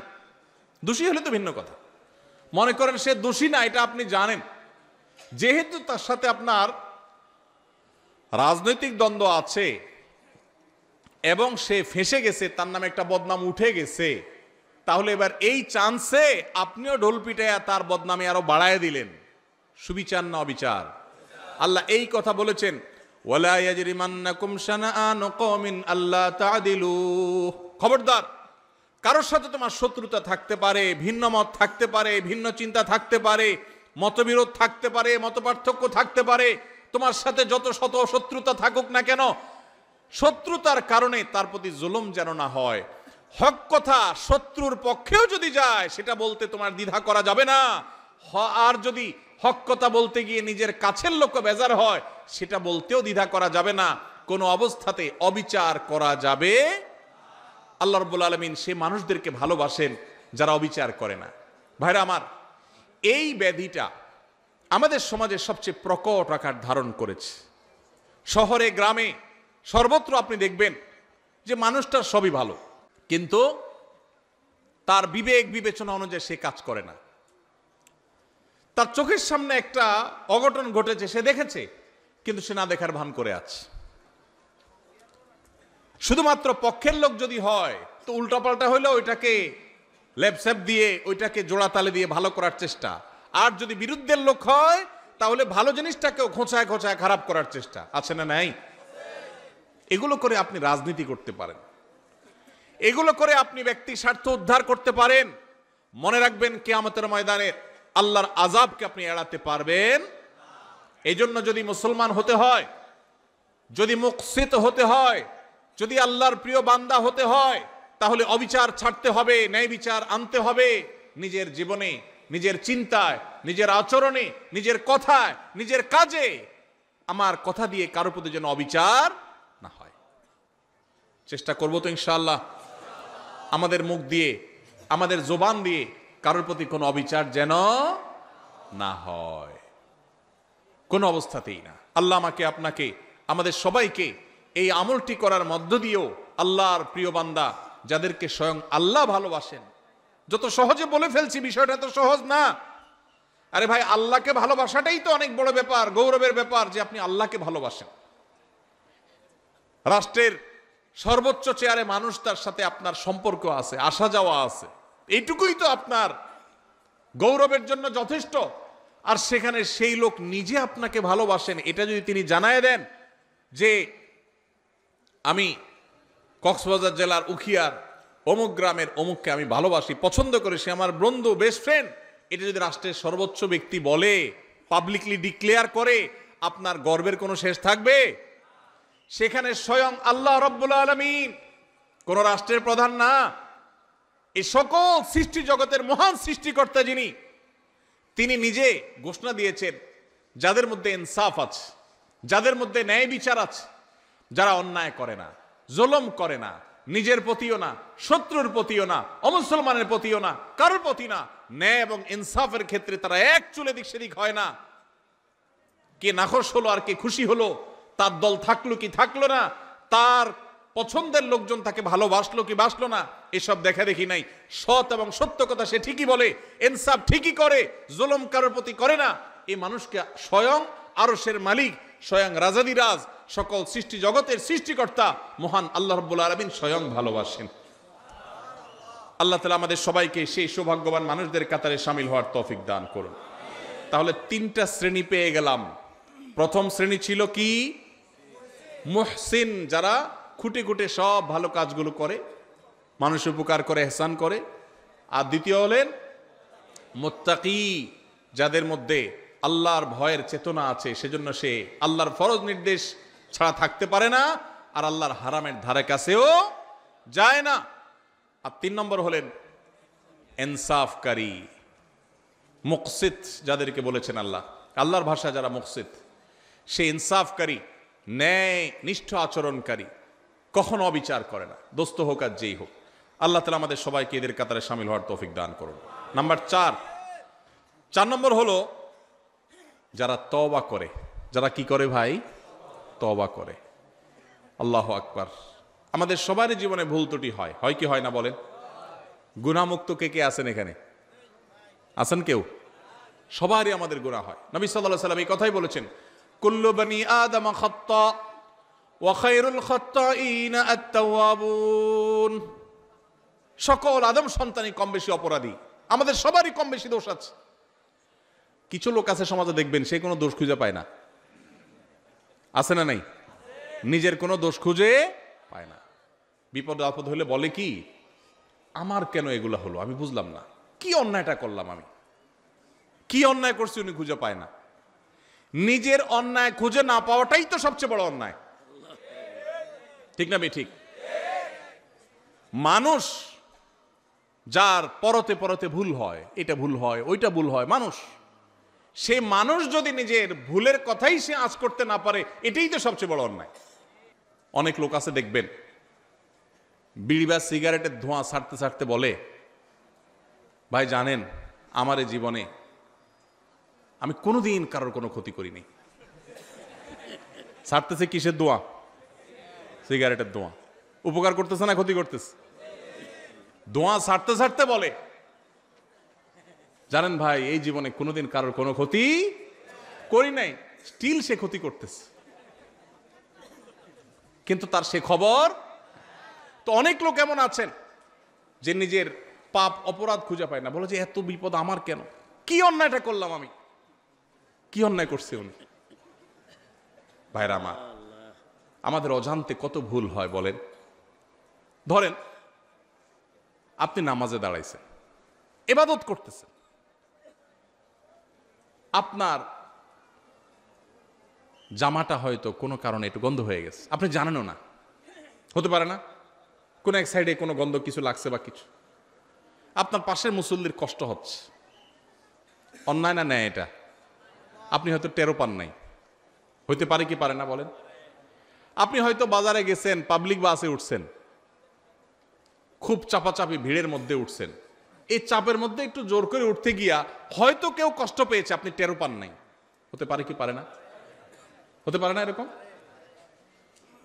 আপনি হাঁটছেন, আপনার পায়ের নিচে হয়তো পিপিলিকা পড়ে মারা গেছে। পিপিলিকা আপনাকে কষ্ট দিলে নিধন করা জায়েজ আছে, তাকে মারা না জায়েজ না, কিন্তু কোনো প্রয়োজন ছাড়া, কোনো কারণ ছাড়া আল্লাহর কোনো প্রাণীকে অহেতুক হত্যা করা, এটা আপনার জন্য ইসলাম আপনি সেটা করতে বলে নাই। কিন্তু আপনার অজান্তে আপনার পায়ের নিচে পড়ে এরকম বহু প্রাণী হয়তো মারা গেছে, হয়তো তাকে মারার কোনো কারণ হয়তো নাই, সে আপনার কোনো উপদ্রব করছে না, আপনি রাস্তা দিয়ে হেঁটে যাচ্ছেন, কিন্তু আপনার অজান্তে কাজটা হয়ে গেছে, হতে পারে কি পারে না? এরকম অন্তত কয়েক হাজার দৃষ্টান্ত এখানে বসে দেওয়া যাবে, খুঁটে খুঁটে বের করা যাবে, বড় তালিকা করা যাবে, যে আমাদের অজান্তেও আমাদের অনেক ভুল হয়। তাহলে কোনো মানুষ যদি বলে আমি আবার কি ভুল করলাম, আমার অন্যায়টা কি হলো, আমি অন্যায়টা কি করলাম, তাহলে এটাই হলো তার সবচাইতে বড় অন্যায়। আমার অপরাধটা কি, এই কথা যে বলে সে সবচেয়ে বড় অপরাধী। আল্লাহর কাছে বান্দা সবসময় তার অপরাধ বোধের কথা স্মরণ করবে। আমার অজান্তে কত অপরাধ হয়ে যাচ্ছে, জ্ঞাতসারে কত অপরাধ হয়ে যাচ্ছে। এই যে আমি কথা বলছি, এই কথাটা যে মাপে হওয়া দরকার একটু বেশি মাপে হয়ে যাচ্ছে, হতে পারে এটাও একরকমের সীমা লঙ্ঘন। আপনি আপনার বাবার সামনে মায়ের সামনে কথা বলছেন, বাবা মা নিজস্ব লোক, ঘরের লোক, সবচেয়ে আপন মানুষ, একটু জোরে বলে ফেলছেন, অন্যায় হয়ে যেতে পারে, তাদের মনে কষ্ট হতে পারে, তারা এটাকে মাইন্ডে নিতে পারেন, তাহলে এটা একটা অপরাধ হতে পারে, অথচ আপনার খবরই নেই যে আপনি অন্যায় করেছেন। এরকম অজস্র অপরাধ হয়। এই জন্য ইমানদার সবসময় তওবা করবে। আমাদের প্রিয় নবী সাল্লাল্লাহু আলাইহি সাল্লামের প্রিয় একটা আমল ছিল নিয়মিত তওবা করা। আপনি মিডিল ইস্টে গেলে দেখবেন আরাবিয়ানরা, বিশেষ করে সৌদি নাগরিকরা, কোনো ডাক্তারের ওয়েটিং রুমে বা কোনো পাবলিক প্লেসে, কোনো অপেক্ষার জায়গায় তারা এরকম লিখে রাখে ইমলা আওকাতাল ইন্তেজার বিল ইস্তিগফার, অর্থাৎ ওয়েটিং এর সময়টাকে আল্লাহর কাছে ইস্তিগফার করে কাটান। ভাইরা আমার, এই জন্য নবী সাল্লাল্লাহু আলাইহি সাল্লাম নিয়মিত প্রতিদিন ইস্তিগফার করতেন, কমপক্ষে 70 বার, সম্ভব হলে আরো বেশি সংখ্যক বার আমরা ইস্তিগফার করার চেষ্টা করব। আল্লাহ আমাদের সবাইকে তৌফিক দান করুন। ইস্তিগফারের চেতনা হলো আল্লাহর কাছে নিজের অপরাধের কথা স্মরণ করে ক্ষমা চাওয়া, যে আল্লাহ আপনি মাফ করে দেন, আল্লাহ আমি আর গুনাহ করব না, আল্লাহ আমার অজান্তে ভুল হতে পারে, জ্ঞাতসারে ভুল হতে পারে, আল্লাহর কাছে মাপ চাওয়া। আল্লাহর কাছে মাপ চাওয়ার একটা মজা আছে ভাই। মানুষের কাছে মাপ চাইলে আপনার মনটা দেখবেন খারাপ হয়ে গেছে। একজন কাছে আপনার ছোট হওয়া লাগছে, সে আপনার বলছে এখন মাপ চাবি, জোর করে আপনার মাপ চাওয়াইছে, আপনার কাছে ভালো লাগবে না খারাপ লাগবে? যে কোনো মানুষের কাছে, কারোর কাছে কেউ মাপ চাইতে ভালো লাগে না। কিন্তু আপনি আল্লাহর কাছে একটু মাপ চেয়ে দেখেন, চোখের পানি ফেলে, আল্লাহ আমার ভুল হয়েছে, আপনি মাফ করে দেন, আল্লাহ আপনি আমাকে মাগফিরাত নসিব করেন। আপনি যদি আল্লাহর কাছে মাপ চান, চোখের পানি ফেলেন, আল্লাহর শপথ, পৃথিবীর বহু সুখ, বহু তৃপ্তির চাইতে বেশি তৃপ্তিদায়ক হবে আল্লাহর কাছে মাপ চাওয়ার মুহূর্তগুলো। সালহাতু সাঙ্গেবুদি দিল খারাস আজমুদে এক জামানা খাকে বাস। পাথর হয়ে তো বহুকাল ছিলে ভাই, একটু আল্লাহর কাছে চোখের পানি ফেলে একটু দোয়া করে কেঁদে কেটে দেখো, আল্লাহ আপনি আমাকে মাফ করে দেন, আল্লাহ কত ভুল করেছি, আপনি ক্ষমা করে দেন। এই ক্ষমা চাওয়ার মধ্যে যে তৃপ্তি আছে, পৃথিবীর বহু ভোগের মধ্যে সেই তৃপ্তি নাই। এই জন্য আল্লাহ ভালোবাসেন সে মানুষগুলোকে যারা তওবা করে। তওবা কি? তওবা হলো রুট চেঞ্জ। রাস্তা পরিবর্তন। আপনি যাচ্ছেন জাহান্নামের দিকে, আপনি সেটা চেঞ্জ করে জান্নাতের রুটে উঠে গেলেন। ভুল পথে চলছিলেন, সেটা ছেড়ে এখন সঠিক পথে চলে আসছেন, এটার নাম কি ভাই? তওবা। নামাজ পড়তাম না, এখন নামাজ শুরু করেছি। খারাপ বন্ধুর সাথে চলতাম, এখন আর চলি না, ভালো বন্ধুর সাথে চলি। অন্য মেয়েদেরকে টিজ করতো যে বন্ধুরা, তাদের সাথে আড্ডা দিতাম, এখন আর সেদিকে যায় না। আল্লাহর ভয়, আল্লাহর সামনে দাঁড়াতে হবে, আল্লাহ শাস্তি দিবেন, পাকড়াও করবেন, ছাড় দিবেন না, সেই ভয়ে আমি সেই জায়গা থেকে সরে আসছি, এখন ভালো বন্ধুর সাথে চলি। এর নাম তওবা। তওবা শুধু মুখে আস্তাগফিরুল্লাহ ওয়া আতুবু ইলাইহি বলার নাম নয়, তওবা একটা আচরণের নাম, তওবা একটা স্বভাবের নাম, তওবা একটা অ্যাটিটিউডের নাম, তওবা একটা অ্যাপ্রোচের নাম। তওবা হলো আমার অবস্থান পরিবর্তন করার নাম। নিজেকে পরিবর্তন করতে হয় ভাইরে।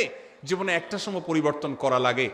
বয়স যার যেটুকু হয়েছে, জীবনের মূল্যবান সময় অনেকখানি পার হয়ে গেছে, আর কত? এখনই আসুন তওবা করি। আলাম ইয়ানিল্লাযীনা আমানু আন তাখশা কুলুবুহুম লিযিকরিল্লাহ। ইমানদারদের কি এখনো সময় হয়নি যে আল্লাহর স্মরণ হয়ে আল্লাহর সামনে দাঁড়াতে হবে? সেই কথা চিন্তা করে তাদের অন্তরটা বিগলিত হবে, অন্তরটা নরম হয়ে যাবে। আল্লাহর ভয়ে চোখের পানি ফেলে সে নিজের জীবনকে চেঞ্জ করবে, সে নিজের লাইফকে, রুটকে পরিবর্তন করবে। এই সময় কি এখনো আসে নাই?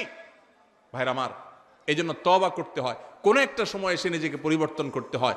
আজকের এই মাহফিল থেকে আসুন পরিবর্তনের শপথ করে যাই, অঙ্গীকার করি, নিয়ত করি যে আমি আর খারাপের পথে যাব না, আমার জীবনে খারাপ কোনো কিছু আমি আর রাখতে দিব না, আমি নিজেকে পরিবর্তন করব, চেষ্টা করব তো ইনশাআল্লাহ। যদি এটা করতে পারেন, অটোমেটিক আল্লাহর ভালোবাসা পেয়ে যাবেন, অটোমেটিক আল্লাহর ভালোবাসা পাবেন। প্রসিদ্ধ একটি হাদিস আপনারা বারবার শুনেছেন হয়তো। নবী করিম সাল্লাল্লাহু আলাইহি সাল্লাম বলেছেন, আল্লাহর বান্দা, আল্লাহর বান্দা আল্লাহ অনেক ভালোবাসেন। এর মধ্যে কোনো বান্দা যখন তওবা করে, গুনাহ করা থেকে ফিরে আসে, খারাপ কাজ থেকে সরে আসে, একে আল্লাহ কত ভালোবাসেন এটা বোঝাবার জন্য নবী সাল্লাল্লাহু আলাইহি সাল্লামের প্রসিদ্ধ একটা হাদিস আপনারা শুনেছেন। তিনি বলেছেন, একটা লোক সফরে বের হয়েছে। আজকালকার যুগের মতো সফর না, সেই শত শত হাজার বছর আগে মরুভূমিতে যেরকম জঙ্গলের ভিতর দিয়ে মানুষ সফর করতো, কোনো পথে কোনো দোকানপাট কিছু ছিল না, এরকম মরুভূমির মাঝখানে কোনো একটা গাছের নিচে তিনি যখন রেস্ট করার জন্য শুয়েছেন, যেই ঘোড়ায় করে যাচ্ছিলেন, ওই ঘোড়ার পিঠে তার খাবার দাবার পানি সব ছিল। ঘুম থেকে উঠে দেখেন ঘোড়া উধাও, নাই, রশি ছিঁড়ে নাই হয়ে গেছে। যতদূর চোখ যায় কোথাও কোনো মানুষ নাই, ঘোড়া তো নাই, কিছুই নেই। তো এই লোকটা অপেক্ষা করছে, একদিন, 2 দিন, 3 দিন, রাত যায়, দিন আসে, আর ঘোড়া আসার নাম নাই। আর এই মরুভূমিতে কোনো মানুষজন নাই। তার এখন তৃষ্ণায় প্রাণ বের হওয়ার উপক্রম, ক্ষুধায় যান বের হওয়ার উপক্রম। আর কোথায় যাবে তার কোনো সীমারেখা নাই, শত শত হাজারো কিলোমিটার দুদু মরুভূমি। এরকম অবস্থায় লোকটা জীবনের আশা ছেড়ে দিছে, তাহলে আমার এখানেই বোধহয় মরে যেতে হবে। এই অবস্থা সে যদি গাছের সাথে হেলান দিয়ে বা যে কোনোভাবে চোখ বন্ধ করে বা রেস্ট করে, আর হঠাৎ করে দেখতে পায় তার সেই ঘোড়া আবার সব জিনিসপত্র পিঠে যেভাবে ছিল ওইভাবে আছে, আর সে হাজির হয়ে গেছে, এই লোকটা যতটা খুশি হবে, এবং খুশির চোটে সে আল্লাহ রাব্বুল আলামিন এর প্রশংসা করতে গিয়ে সে তার কথা পর্যন্ত পরিবর্তন হয়ে যাবে, ভুল বলে ফেলবে। এই লোকটা যেরকম আনন্দে আত্মহারা হয়ে যাবে, আল্লাহ তাআলার কোনো বান্দা যখন তার জীবনকে পরিবর্তন করার সিদ্ধান্ত নেয় যে আমি আর খারাপ বন্ধুর সাথে চলবো না, খারাপ পথে চলবো না, কারোর কষ্ট দিব না, গুনাহের পথে যাব না, বেনামাজি থাকবো না, সে যখন রুট চেঞ্জ করার সিদ্ধান্ত নেয়, তওবা করে, খারাপ পথ থেকে ভালো পথে ফিরে আসে, স্বয়ং আল্লাহ রাব্বুল আলামিন ঠিক একইভাবে তার এই তওবার কারণে আল্লাহ তাআলা খুশি হয়ে যান, আনন্দিত হন, তার প্রতি আল্লাহ তাআলা সন্তুষ্ট হয়ে যান। আর এই কথাটাকে আল্লাহ রাব্বুল আলামিন কোরআনে হাকিমের একাধিক জায়গায় আল্লাহ তাআলা ব্যক্ত করেছেন। সূরা বাকারা 222 নম্বর আয়াতে আল্লাহ রাব্বুল আলামিন বলেছেন, ইন্নাল্লাহা ইউহিব্বুত তাওয়াবিন ওয়া ইউহিব্বুল মুতাতাহহিরিন।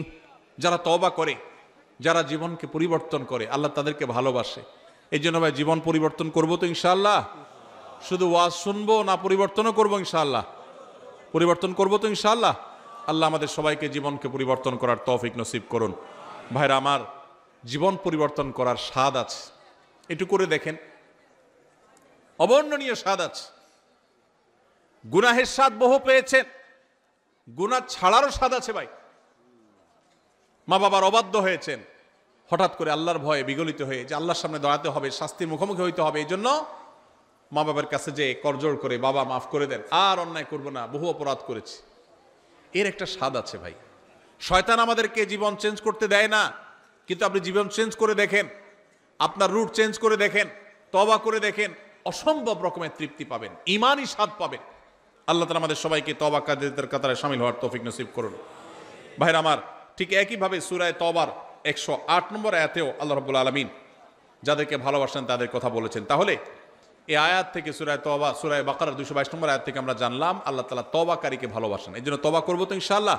তাহলে আল্লাহর ভালোবাসার চতুর্থ শ্রেণীর মানুষের পরিচয় পেলাম, তারা হলেন তওবাকারীরা। তারা কারা? তওবাকারীরা। আস্তাগফিরুল্লাহ ওয়া আতুবু ইলাইহি, আল্লাহর কাছে ক্ষমা চাই, আল্লাহর কাছেই ফিরে যাই, আল্লাহর কাছেই ফিরে আসছি, আল্লাহর দিকেই প্রত্যাবর্তন করছি, শয়তানের দিকে গেছিলাম আবার সরে আসছি, এর নাম তওবা। গুনাহ করছিলাম, গুনাহ ছেড়ে আল্লাহর বাধ্যতাগত হয়ে গেলাম, এর নাম তওবা। চেষ্টা করবো তো ইনশাআল্লাহ। ভাইরা আমার, আত্তাইবু মিনাজ যামবি কামান লা যামবা লাহ।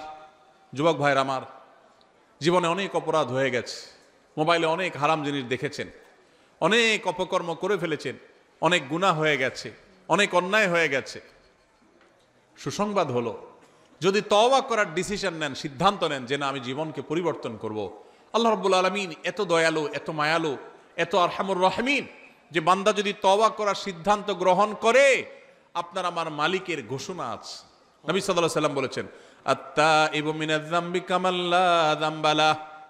কেউ যদি পাপাচার করার পর ফিরে আসে, তওবা করে, জীবন পরিবর্তন করার সংকল্প করে, সিদ্ধান্ত নেয়, কামান লা যামবা লাহ, তার আগের পাপগুলো আল্লাহ তাআলা এমনভাবে মাফ করে দেন যেন তার আমল নামাতে, প্রোফাইলে কিছুই ছিল না, সব ক্লিন, পরিষ্কার হয়ে যায়, পুরা ডিলেট হয়ে যায়, রিসেট হয়ে যায়। আল্লাহ তাআলা তার সমস্ত গুনাহ মাফ করে দেন যদি সে সমস্ত গুনাহ থেকে তওবা করতে পারে। তওবা করবো তো ইনশাআল্লাহ। ভাইরে, যেদিন নাকের ডগার নিঃশ্বাস শেষ হয়ে যাবে, চোখের সামনে জাহান্নাম দেখা যাবে, সেদিন তওবার জিগির তুলবেন, অনন্তকাল তওবা করবেন, 2 পয়সার লাভ হবে না। এখনো নিঃশ্বাস আছে নাকের ডগায়, এখনো শ্বাস প্রশ্বাস প্রবাহিত হয়। অতএব এখনই সময় তওবা করার, এখনই সময় তওবা করার। তওবার জন্য কোনো বয়সের প্রয়োজন হয় না। আমরা মনে করি বুড়া বয়সে তওবা করতে হয়, না ভাই, যৌবন বয়সেই তওবা করতে হয়। আল্লাহ আমাদেরকে আল্লাহর তওবাকারী বান্দাদের কাতারে শামিল হওয়ার তৌফিক দান করুন। তাহলে 4 নম্বর, যাদেরকে আল্লাহ ভালোবাসেন তারা হলেন কারা? তওবাকারীরা। নাম্বার 5, উত্তম রূপে পবিত্রতা অর্জনকারী। এদেরকে আল্লাহ তাআলা ভালোবাসেন, যারা খুব ভালোভাবে পবিত্রতা অর্জন করে। ভালোভাবে পবিত্রতা অর্জন করা বলতে, আপনি যখন অজু করবেন, অজুটা সুন্দর করে করবেন। অজু সুন্দর করে করার মানে এই না যে পানি 3 বালতি খরচ করা। কম পানিতে ভালো করে অজু করতে পারা, এটাই হলো একজন আদর্শ ইমানদারের বৈশিষ্ট্য। আমাদের সমাজে দেখবেন আমরা টেপে অজু করি, তো কত পানি আমাদের খরচ হয় আমরা জানিও না। বড় একটা বালতি রেখে টেপে অজু করে একদিন, এরপর তাকায় দেখবেন হয় বালতি ফুল হয়ে গেছে না ফুল হওয়ার কাছাকাছি হয়ে গেছে, এত পানি লেগেছে। অথচ আমাদের প্রিয় নবী সাল্লাল্লাহু আলাইহি ওয়াসাল্লাম অজু করতেন 1 গ্লাস পানি দিয়ে, সামান্য একটু পানি দিয়ে তার অজু কমপ্লিট হয়ে যেত। আর আমাদের অজু করতে 1 বালতি পানি যায়। এই যে যারা মনে করেন যে আমি কি এমন অপরাধ করলাম, আপনার লাগবে 1 গ্লাস, আপনি লাগাইছেন 1 বালতি, অপরাধ না? অপরাধ না? অপচয় হলো কি হলো না? খবরও নেই। আধুনিক বিশ্বে আমাদের অজান্তে এরকম হাজারো অপরাধ হচ্ছে, করছি ইবাদত, অজু হচ্ছে অপচয়ের গুনাহ। জবাবদিহিতা আছে। এখন বলবেন তাহলে কি করব? টেপে অজু করা ছেড়ে দিব? ভালো হয় যদি টেপে অজু না করতে পারেন, বদনাতে, মগে, অন্য কিছুতে করতে পারেন, সবচেয়ে ভালো হয়। নাই সেই সুযোগ তো টেপে করেন, কিন্তু সতর্ক থাকেন যেন অতিরিক্ত পানি খরচ না হয়। ব্রাশ করছেন আর এদিকে টেপ ছেড়ে দিয়ে রাখছেন, পড়তে আছে, হ্যাঁ, হাত ডলতেছেন, পাও ডলতেছেন, আর দিকে টেপ ছেড়ে দিয়ে আসেন। একটু কষ্ট করে টেপটা বন্ধ করে নিয়ে ডলেন, সেটুকু করছেন না। অজু করি আবার সাথে পানি অপচয় করি। বেশিরভাগ মানুষ, শতকরা হয়তো 99 জন মানুষ আমরা অজু করি সাথে অপচয় করি। কজন আছেন এখানে বলতে পারবেন যে আলহামদুলিল্লাহ আমি এ ব্যাপারে সচেতন? আমরা সচেতন থাকবো তো ইনশাআল্লাহ। তো আমি যেটা বলতেছিলাম সেটা হলো, অজু করতে গিয়ে পানি বেশি খরচ করার নাম উত্তম রূপে তো পবিত্রতা নয়। উত্তম রূপে পবিত্রতার মানে হলো, এই যে শীতের দিন আসছে, আসরের অজু দিয়ে কে কে এসা পড়তে পারেন? হাত তোলেন দেখি। মাশাআল্লাহ, দেখছেন? আসরেরও যদি এশা পড়তে পারা, এটা কি খুব বেশি বেটাগিরি? হ্যাঁ হ্যাঁ, আলহামদুলিল্লাহ কিছু মানুষ সুস্থ, এটা তাদের সুস্থতার আলামত, কিছু মানুষের জন্য এটা পজিটিভ, কিন্তু বেশিরভাগ ক্ষেত্রে এটা 2 নম্বরই। সবার ক্ষেত্রে বলি না, কিন্তু বেশিরভাগ ক্ষেত্রে। কিরকম? বিশেষ করে শীতের সময় আসরেরও যদি এশা পর্যন্ত চালানোর মানে হলো অজু যায় যায় ভাব, কিন্তু অজু ছাড়ে না, ধরে রাখে। আছে না নাই? টেনে টুনে আর আধা ঘন্টা আছে, এশাটা পার করতে পারলে জান বাঁচে। আছে না নাই? এই প্রবণতাটা কি ভালো না খারাপ? এটা স্বাস্থ্যের জন্যও খারাপ, ইবাদতের জন্য খারাপ। নবী করিম সাল্লাল্লাহু আলাইহি সাল্লাম বলেছেন, আলা আদুল্লুকুম আলা মা ইয়ামহুল্লাহু বিল খাতায়া ওয়া ইয়ারফাউ বিহি দারাজাত। কিছু আমল আছে যেগুলো মানুষের গুনাহ মাফ করে দেয়, আল্লাহর কাছে মর্যাদা বাড়ায় দেয়। এর ভিতরে একটা আমল হলো ইসবাগুল ওযুই আলাল মাকারিহ। কষ্ট উপেক্ষা করে হলেও ভালো করে ওযু করা, কষ্ট উপেক্ষা করে হলেও ভালো করে ওযু করা। এজন্য ওযু করতে কষ্ট হলেও ছেড়ে দিব ওযু। আপনার বাথরুমের বেগ আছে, বায়ুর বেগ আছে, পেশাবের বেগ আছে, কষ্ট করে আটকে রাখছেন, নামাজ পড়তেছেন, এটা নামাজ না, এটা ভালো করে নামাজ পড়া হলো না, ছেড়ে দেন ওযু। ফ্রেশ ওযু করলে মরে যাবেন নাকি? একটু কষ্ট হবে ঠান্ডাতে, কি সমস্যা? কিন্তু ফ্রেশ মোডে ইবাদত করবেন, ওইটার সওয়াব বেশি হবে। আর পেশাবের বেগ আছে, মন হলো টয়লেটের দিকে, আর এদিকে আপনি নামাজ পড়তেছেন, এই নামাজ কখনো ভালো নামাজ হতে পারে না। শ্বশুরবাড়িতে প্রথম যাওয়ার সময় কি পেশাবের বেগ নিয়ে যাবেন? সব ফ্রেশ ট্রেশ করে তারপরে বাহাদুরের মতো ঢুকার চেষ্টা করবেন। তো আল্লাহর দরবারে দাঁড়ানোর সময় কিভাবে পেশাবের বেগ নিয়ে নামাজ দাঁড়ান? ছেড়ে দেন ওযু। তো এই জন্য উত্তম রূপে ওযু করে যারা, তাদেরকে আল্লাহ তাআলা ভালোবাসেন। উত্তম রূপে পবিত্রতা অর্জন করে, শুধু ওযু না। যদিও উত্তম রূপে পবিত্রতা অর্জন করার একটা সংজ্ঞা হলো যে ওযুর অঙ্গগুলো ভালো করে ধোয়া, যাতে শুকনো না থাকে। নবী সাল্লাল্লাহু আলাইহি সাল্লাম বলেছেন, ওয়াইদুল আকাবিনান নার, তোমাদের পায়ের গিরা গোড়ালি এগুলোকে জাহান্নামের আগুন থেকে বাঁচায়ও। কারণ ওযুর সময়, শীতের সময় বিশেষ করে অনেক সময় দেখা যায় এগুলো শুকনা থাকে, ভালো করে ডলতে হয়। অনেকে দেখবেন যে শীতের সময় অজুখানাতে কোনো ভিড় থাকে না, দেখবেন, কারণ দ্রুত গতিতে 4G 5G গতিতে অজু হয়। হ্যাঁ, শীতের সময় অজু হয় 4G 5G গতিতে, আর গরমের সময় 2G গতিতে, নেটওয়ার্কই থাকে না। এত আস্তে আস্তে অজু, খবর নাই, কারণ আরাম লাগে। তো শীতের সময় হোক আর গরমের সময় হোক, অজুর অঙ্গগুলো ভালো করে ধোয়া। গোসল ফরজ হয়েছে শীতের দিন, কে কি মনে করবে এসব চিন্তার দরকার নেই, গোসল করবেন। ফরজ নামাজ পড়তে হবে আপনাকে, এটা মাফ নাই। যা হয় হোক আপনার নামাজ পড়তে হবে, এটা জীবন মরণের ব্যাপার। অতএব উত্তম রূপে পবিত্রতা অর্জন করতে হবে। ফরজ গোসল যখন করবেন, আগে নাপাকগুলো ভালো করে ধুয়ে পরিষ্কার করে, কাপড়ের নাপাক পরিষ্কার করে, এরপরে পুরো শরীর নাপাক পরিষ্কার করে ভালো করে ধোবেন, ভালো করে গড়গড়া করে কুলি করবেন। এটা হলো উত্তম রূপে পবিত্রতা অর্জন করা। আল্লাহ রাব্বুল আলামিন কোরআনে হাকিমে প্রশংসা করেছেন, কাদের প্রশংসা করেছেন? সূরা তাওবার 108 নম্বর আয়াতে ওই সমস্ত মানুষদের যারা উত্তম রূপে পবিত্রতা অর্জন করে। আল্লাহ বলেছেন, আল্লাহু ইউহিব্বুল মুত্তাহিরিন। মসজিদে কুবা, মদিনার এই এলাকার মানুষদের প্রশংসা করে আল্লাহ বলেছেন, ফিহি রিজালুন ইউহিব্বুনা আন ইয়াতাতাহারু। এই এলাকার কিছু মানুষ আছে, এরা খুব ভালো করে পবিত্রতা হইতে পছন্দ করে, আর আল্লাহ তাআলা ভালো করে পবিত্র হওয়া মানুষদের ভালোবাসেন। এখানে ভালো করে পবিত্রতা হওয়ার অনেকগুলো তাফসীর এবং ব্যাখ্যার মধ্যে একটা হলো যে আরবের মানুষরা পানি মরুভূমিতে খুব বেশি পাওয়া যেত না, তারা অনেকে ঢিলা কুলুক ব্যবহার করে ক্ষান্ত হতো, আর কুবার মানুষেরা তারা ঢিলা কুলুক ব্যবহার করতো আর পানিও ব্যবহার করতো, অর্থাৎ ভালোভাবে পবিত্রতা অর্জন করত। এটা আমাদের মুসলমানদের একটা সৌন্দর্য, আমরা উত্তম রূপে পবিত্রতা অর্জন করা শিখেছি আলহামদুলিল্লাহ। পৃথিবীর অনেক দেশে মানুষ আছে তারা ওয়াশরুম সেরে পানি ব্যবহার করে না, আছে না নাই? আছে। তো যাই হোক, অজু হোক আর গোসল হোক, উত্তম রূপে যারা পবিত্রতা অর্জন করে এদেরকে আল্লাহ তাআলা ভালোবাসেন। এটা 5 নম্বর। নাম্বার 6, ধৈর্যশীলকে আল্লাহ তাআলা ভালোবাসেন। কাদেরকে আল্লাহ ভালোবাসেন?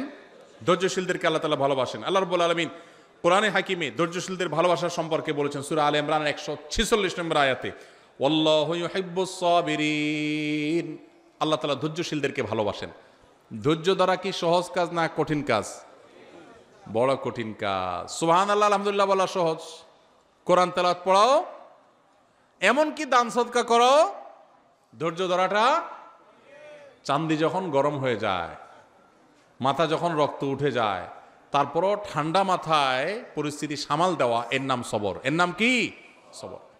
সবর নাই। অনেককে দেখবেন মাশাআল্লাহ নামাজে কালামে উনি 100তে 100, রোজাতে উনি 100তে 90, অনেক ভালো মানুষ, কিন্তু মেজাজ যখন গরম হয় তখনই 100-10 আছে না নাই? আছে না এরকম লোক? সবই ভালো, বদমেজাজ, সবই ভালো, কিন্তু কি বদমেজাজ। আমাদের এই দেশে পত্রিকার পাতা খুললেই দেখবেন বিয়ের বাড়িতে চিংড়ির সাইজ একটু ছোট হয়েছে। আগে তো চুক্তি করে যায়, সব তো ফকির, খাওন তো জন্মে চোখে দেখে নেই, এই জন্য আরেকজন বাড়িতে খাইতে যাবে, শর্ত করে দিয়ে গেছে এই সাইজের চিংড়ি থাকতে হবে আমাদের, কারণ আমরা ফকির নিজ জীবনে চোখে দেখিনি। বিয়ের যে যাইতে যারা শর্ত দিয়ে যায় এরা হলো এই জাতের লোক, বুঝতে পারছেন? তো সাইজ একটু বেশ কম হয়ে গেছে, কথা কাটাকাটি হয়েছে, মারামারি হয়ে গেছে, ওখানে বিয়ে তো ভাঙছে পারলে একজন শহীদ হয়ে গেছে, জাহান্নামে গেছে। যদি মারামারিতে লিপ্ত হয়ে মরে তাহলে ওইটাও জাহান্নামে যাওয়ার কথা, আল্লাহু আলাম, ব্যক্তি বিশেষের জন্য ফায়সালা না। যাই হোক, তো ধৈর্য এটা হারায় গেছে আমাদের সমাজ থেকে। সামান্য চুন থেকে নুন খসছে, তালাক হয়ে গেছে, ধৈর্য নাই। সব আমল আছে এই সমাজে কম বেশি, সবরটা উঠে গেছে, ধৈর্যটা উঠে গেছে। অথচ আপনারা অনেকেই হয়তো জানবেন একটা মাত্র আমল আছে কোরআন এবং হাদিস ঘেটে আপনি যদি দেখেন, যে আমলের বিনিময় আল্লাহ তাআলা ব্ল্যাঙ্ক চেক দিয়ে যেরকম মানুষ পেমেন্ট দেয়, আল্লাহ কিয়ামতের ময়দানে সওয়াব দিবেন ব্ল্যাঙ্ক চেক দিয়া, মানে হিসেব ছাড়া। আল্লাহ বলেছেন ইন্নামা ইউওয়াফাস সাবিরুনা আজরাহুম বিগাইরি হিসাব, যারা সবরকারী হবে, ধৈর্যশীল হবে, এদের বিনিময় দেওয়ার সময় ধৈর্য তুমি কতটা করেছ, কত ডিগ্রির করেছ, এইসব মাপজোপ দেখবেন না। আল্লাহ সবরকারীদের, ধৈর্যদারীদের হিসাব আল্লাহ তাআলা হিসাব ছাড়া দিবেন। এই জন্য সবর করবো তো ইনশাআল্লাহ। সবর করলে হিসাব ছাড়া বিনিময় পাওয়া যাবে, সবর করলে আল্লাহর ভালোবাসা পাওয়া যাবে। আল্লাহর ভালোবাসা, আল্লাহু ইউহিব্বুস সাবিরিন, আল্লাহ তাআলা ধৈর্যশীলদের ভালোবাসেন। আবার আল্লাহ তাআলা কোরআনে বলেছেন আল্লাহ তাআলা ধৈর্যশীলদের সাথে থাকেন, আছেন। তো এই জন্য ধৈর্য ধারণ করার চেষ্টা করব। ধৈর্য 3 প্রকার ভাই। এক হলো ইবাদত করতে গিয়ে ধৈর্য, ফজরের সময় নামাজ পড়তে কষ্ট হয়, একটু ধৈর্য ধারণ করে নামাজটা পড়লাম, এটা এক প্রকারের সবর। আরেকটা হলো গুনাহ ছাড়তে গিয়ে ধৈর্য, একটা অপকর্ম করতে মন চাচ্ছে কিন্তু করলাম না, এটা এক প্রকারের ধৈর্য। আরেকটা হলো বিপদ আপদ হয়েছে, মাথাটা ঠান্ডা রাখলাম। ধৈর্য বিপদে সবাই ধারণ করে, ঠেলা খাওয়ার পরে সবাই ভালো হয়, ওই ভালো হওয়ার দাম নাই। আপনার মসজিদে গেছেন, জুতার দেখেন চোরে নিয়ে গেছে, বিপদ না? বিপদ না? বিপদ। মাথাটা গরম হয়ে গেছে, চোরের 14 গোষ্ঠী ধরে গালিগালাজ করলেন, মা বাপ তুলে গালিগালাজ করলেন, ধৈর্য হইল? হইল না। গালিগালাজ করে যখন চিন্তা করলেন যে এত গালিগালাজ করে লাভ হইল কি, চোর তো জুতা নিয়ে এখনো বেচাও শেষ হয়তো, তাহলে নিজের মুখ নষ্ট করলাম, লাভ হইল কি? এবার বলতেছেন থাক, যেহেতু চোরে নিয়েই গেছে, সাদাকার নিয়াত করলাম, থাক। এই সাদাকা হবে? নবী সাল্লাল্লাহু আলাইহি ওয়াসাল্লাম বলেছেন ইন্নামাস সাবরু ইনদাস সাদমাতিল উলা, বিপদ যখন আসবে প্রথম ধাক্কার সময় টিকে থাকা, হজম করে ফেলা, ধৈর্য ধারণ করা, এটাই হলো সবর। এটা হলো কি? সবর। ওইটাই ধারণ করতে হবে, চেষ্টা করবো তো ইনশাআল্লাহ। তাহলে ধৈর্য ধারণ করব ভাই। ধৈর্য ধারণ করতে পারলে ধৈর্যের ফল সব সময় ভালো হয়, কখনো খারাপ হয়। ধৈর্য ধারণ করে পৃথিবীতে মানুষ ক্ষতিগ্রস্ত হয় না, বাহ্যিকভাবে ক্ষতিগ্রস্ত হলেও আল্লাহর কাছ থেকে অফুরন্ত সওয়াব পায়। এই জন্য কখনো মাথা গরম করে সবর বা ধৈর্যহীন হব না, চেষ্টা করবো তো ইনশাআল্লাহ। যদি এই একটা আমল সাথে নিয়ে যেতে পারেন, সবর করবেন। আমল করতে গিয়ে কষ্ট হয়, সবর করলেন। পাপ ছাড়তে গিয়ে কষ্ট হয়, সবাই পাপ করে মজা করে, আমি করলাম না, কষ্ট হয়। বিপদ আসছে, মাথা রক্ত উঠে, কিন্তু নিজেকে সামলাই নিলাম, কষ্ট হয়।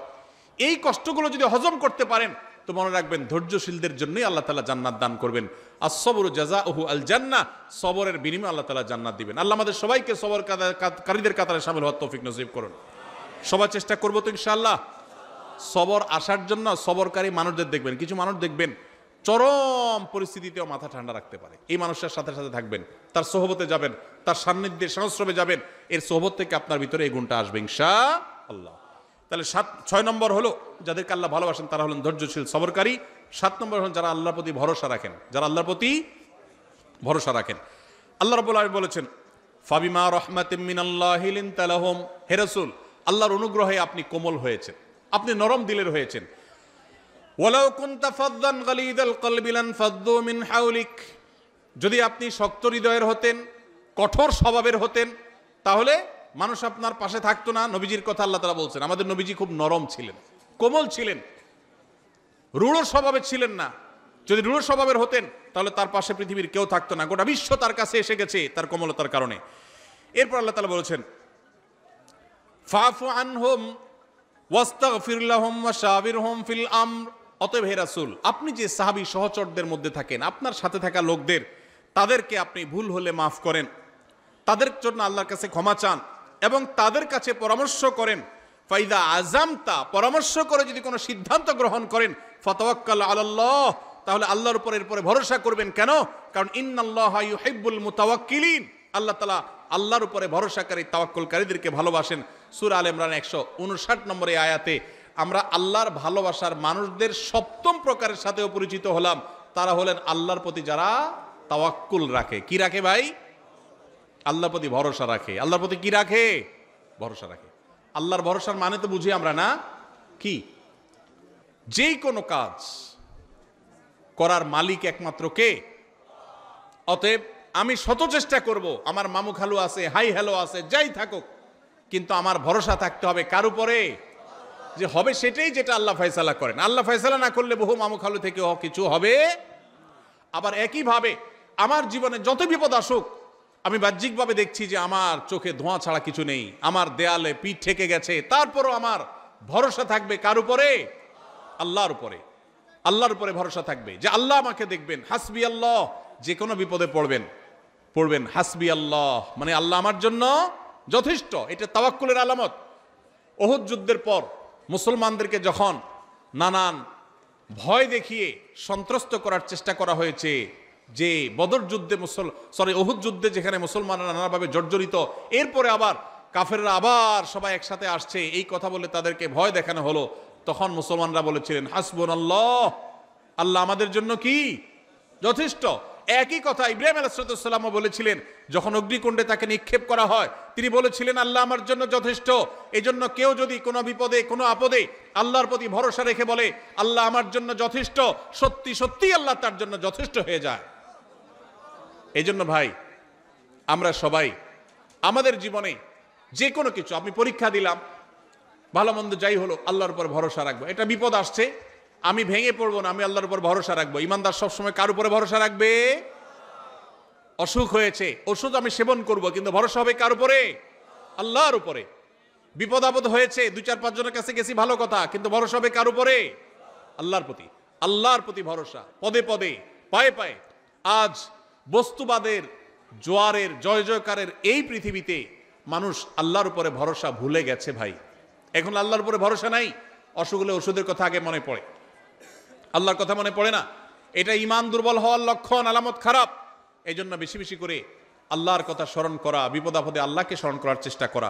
আল্লাহর প্রিয় বান্দাদের মধ্যে শামিল হতে হলে এই তাওয়াক্কুলকারী হতে হবে। আল্লাহ আমাদের সবাইকে তৌফিক দান করুন। তাহলে 7 নম্বর, সেই সৌভাগ্যবান মানুষ যাদেরকে স্বয়ং আল্লাহ ভালোবাসেন বলে জানিয়েছেন, তারা হলেন, তারা পদে পদে জীবনের ক্ষণে ক্ষণে সব সময় ভরসা রাখে কার উপরে? আল্লাহর উপরে। আল্লাহর উপরে যারা ভরসা রাখে তারা কখনো বেইজ্জত হয় না, তারা কখনো মন খারাপ করে না। ধরুন আমি ওনার উপরে ভরসা রাখলাম, ওনার উপরে ভরসা রাখলাম, আপনার উপরে ভরসা রাখলাম, রেখে আমার ভরসাটা ভেঙে গেল, মনটা খারাপ হবে না? খারাপ হবে না? কিন্তু যদি আমি আল্লাহর উপরে ভরসা রাখি, যে ঠিক আছে ওনার কাছে গেলাম, উনিও আমার আপন, উনিও আমার আপন, সবই ঠিক আছে, কিন্তু ভরসা আমার কার উপরে? ওনাদের উপরে আমার ভরসা নেই। ভরসা কার উপরে? তাহলে এই ভরসা যদি ভঙ্গ হয় তাহলে আমার মন খারাপ হবে। আল্লাহর উপরে ভরসা রাখার পরে যদি আমি দেখি আমি যা চাইলাম তা হইল না, তাহলে সান্ত্বনা আছে, আল্লাহ আমাকে যা চেয়েছি তা না দিয়ে হয়তো এর চেয়ে ভালো কিছু দিবেন। ঠিক না ভাই? ঠিক। এই জন্য সবসময় আমরা কার উপরে ভরসা রাখবো? ইনশাআল্লাহ। বাচ্চাদেরকে আল্লাহর ভরসা শিখাবো, তাওয়াক্কুল শিখাবো। আমাদের থেকে হারিয়ে যাওয়া আমলগুলো, হারিয়ে যাওয়া গুরুত্বপূর্ণ বৈশিষ্ট্যগুলোর একটি হলো এই তাওয়াক্কুল। মুসলমানদের কাছ থেকে আজ হারিয়ে গেছে ভাই। আমাদের বাচ্চা বলি, বড় বলি, আমাদের মধ্যে আল্লাহর প্রতি তাওয়াক্কুল জিনিসটা নাই। বস্তুবাদ আমাদের কাছে এত নগদ নগদ সবকিছুকে পাইয়ে দিচ্ছে যে আল্লাহর কথা আমাদের আর স্মরণ হয় না। ভাইরা আমার, কোভিড-19 এসে আমাদেরকে কিন্তু তাওয়াক্কুল শিখাই দিয়ে গেছে। ঠিক না ভাই? ঠিক। তাওয়াক্কুল শিখাইছে না শিখায় নাই? আল্লাহু আকবার। শত সহস্র ব্যবস্থা থাকার পরও ইমানদার আল্লাহর উপর তাওয়াক্কুলটাকে অগ্রাধিকার দিবে। নাম্বার 8, সর্বশেষ প্রকার হলো আল্লাহর রাহে যারা জিহাদ করেন, জীবন বাজি রাখেন, আল্লাহর নির্দেশে যারা জিহাদে থাকেন, সেই মানুষগুলো সম্পর্কে আল্লাহ তাআলা সূরা সফের 4 নম্বর আয়াতে বলেছেন, ইন্নাল্লাহা ইউহিব্বুল্লাযিনা ইউকাতিলুনা ফী সাবিলি, যারা আল্লাহর রাহে জিহাদ করে, তারা আল্লাহর রাহে জিহাদ করে কিভাবে? সফফান, সারিবদ্ধভাবে, কান্নাহুম বুনিয়ানুম মারসুস। ইন্নাল্লাহা ইউহিব্বুল্লাযিনা ইউকাতিলুনা ফী সাবিলিহি সফফান কান্নাহুম বুনিয়ানুম মারসুস, যারা আল্লাহর রাহে সারিবদ্ধভাবে দাঁড়িয়ে এরকম বৃক্ষরাজির মতো যারা জিহাদে লিপ্ত থাকে, আল্লাহ রাব্বুল আলামিন তাদেরকে ভালোবাসেন, তাদেরকে আল্লাহ পছন্দ করেন। তাহলে আল্লাহর ভালোবাসার মানুষ হতে হলে আল্লাহর রাহে জিহাদ যখন করার সুযোগ তৈরি হবে তখন জিহাদও করতে হবে। আল্লাহ তাআলা আমাদের সবাইকে আল্লাহ তাআলার প্রিয় বান্দাদের কাতারে শামিল হওয়ার তৌফিক নসিব করুন। আমি এক নজরে আবারও বলে দিচ্ছি, নাম্বার 1, যারা মুহসিন, ভালো কাজ করেন খুঁজে খুঁজে, আল্লাহ তাদের ভালোবাসেন। যারা মুত্তাকি, যারা তাকওয়া অবলম্বন করেন, তাদেরকে আল্লাহ ভালোবাসেন। যারা ইনসাফ করেন, ন্যায়নিষ্ঠ আচরণ করেন, কারোর প্রতি অবিচার করেন, আল্লাহ তাদেরকে ভালোবাসেন। নাম্বার 4, যারা তওবা করেন, কোনো অন্যায় ভুল হয়ে গেলে আল্লাহ তাদেরকে ভালোবাসেন। নাম্বার 5, যারা উত্তম রূপে ভালো করে পবিত্রতা অর্জন করে, তাদেরকে আল্লাহ ভালোবাসেন। নাম্বার 6, যারা বিপদ আপদে ইবাদত করতে গিয়ে, গুনাহ থেকে বেঁচে থাকতে গিয়ে সবর করে, সে সবরকারীদের আল্লাহ ভালোবাসেন। নাম্বার 7, যারা আল্লাহর পরে ভরসা রাখেন, তাদেরকে আল্লাহ ভালোবাসেন। নাম্বার 8, যারা আল্লাহর রাহে জিহাদে রত হন, আল্লাহ তাআলা তাদেরকে ভালোবাসেন। আল্লাহ তাআলা আমাদের সবাইকে আল্লাহর ভালোবাসা মানুষদের কাতারে শামিল হওয়ার তৌফিক নসিব করুন, বলুন আমিন। আল্লাহর ভালোবাসা অর্জন করার তৌফিক নসিব করুন, বলুন আমিন।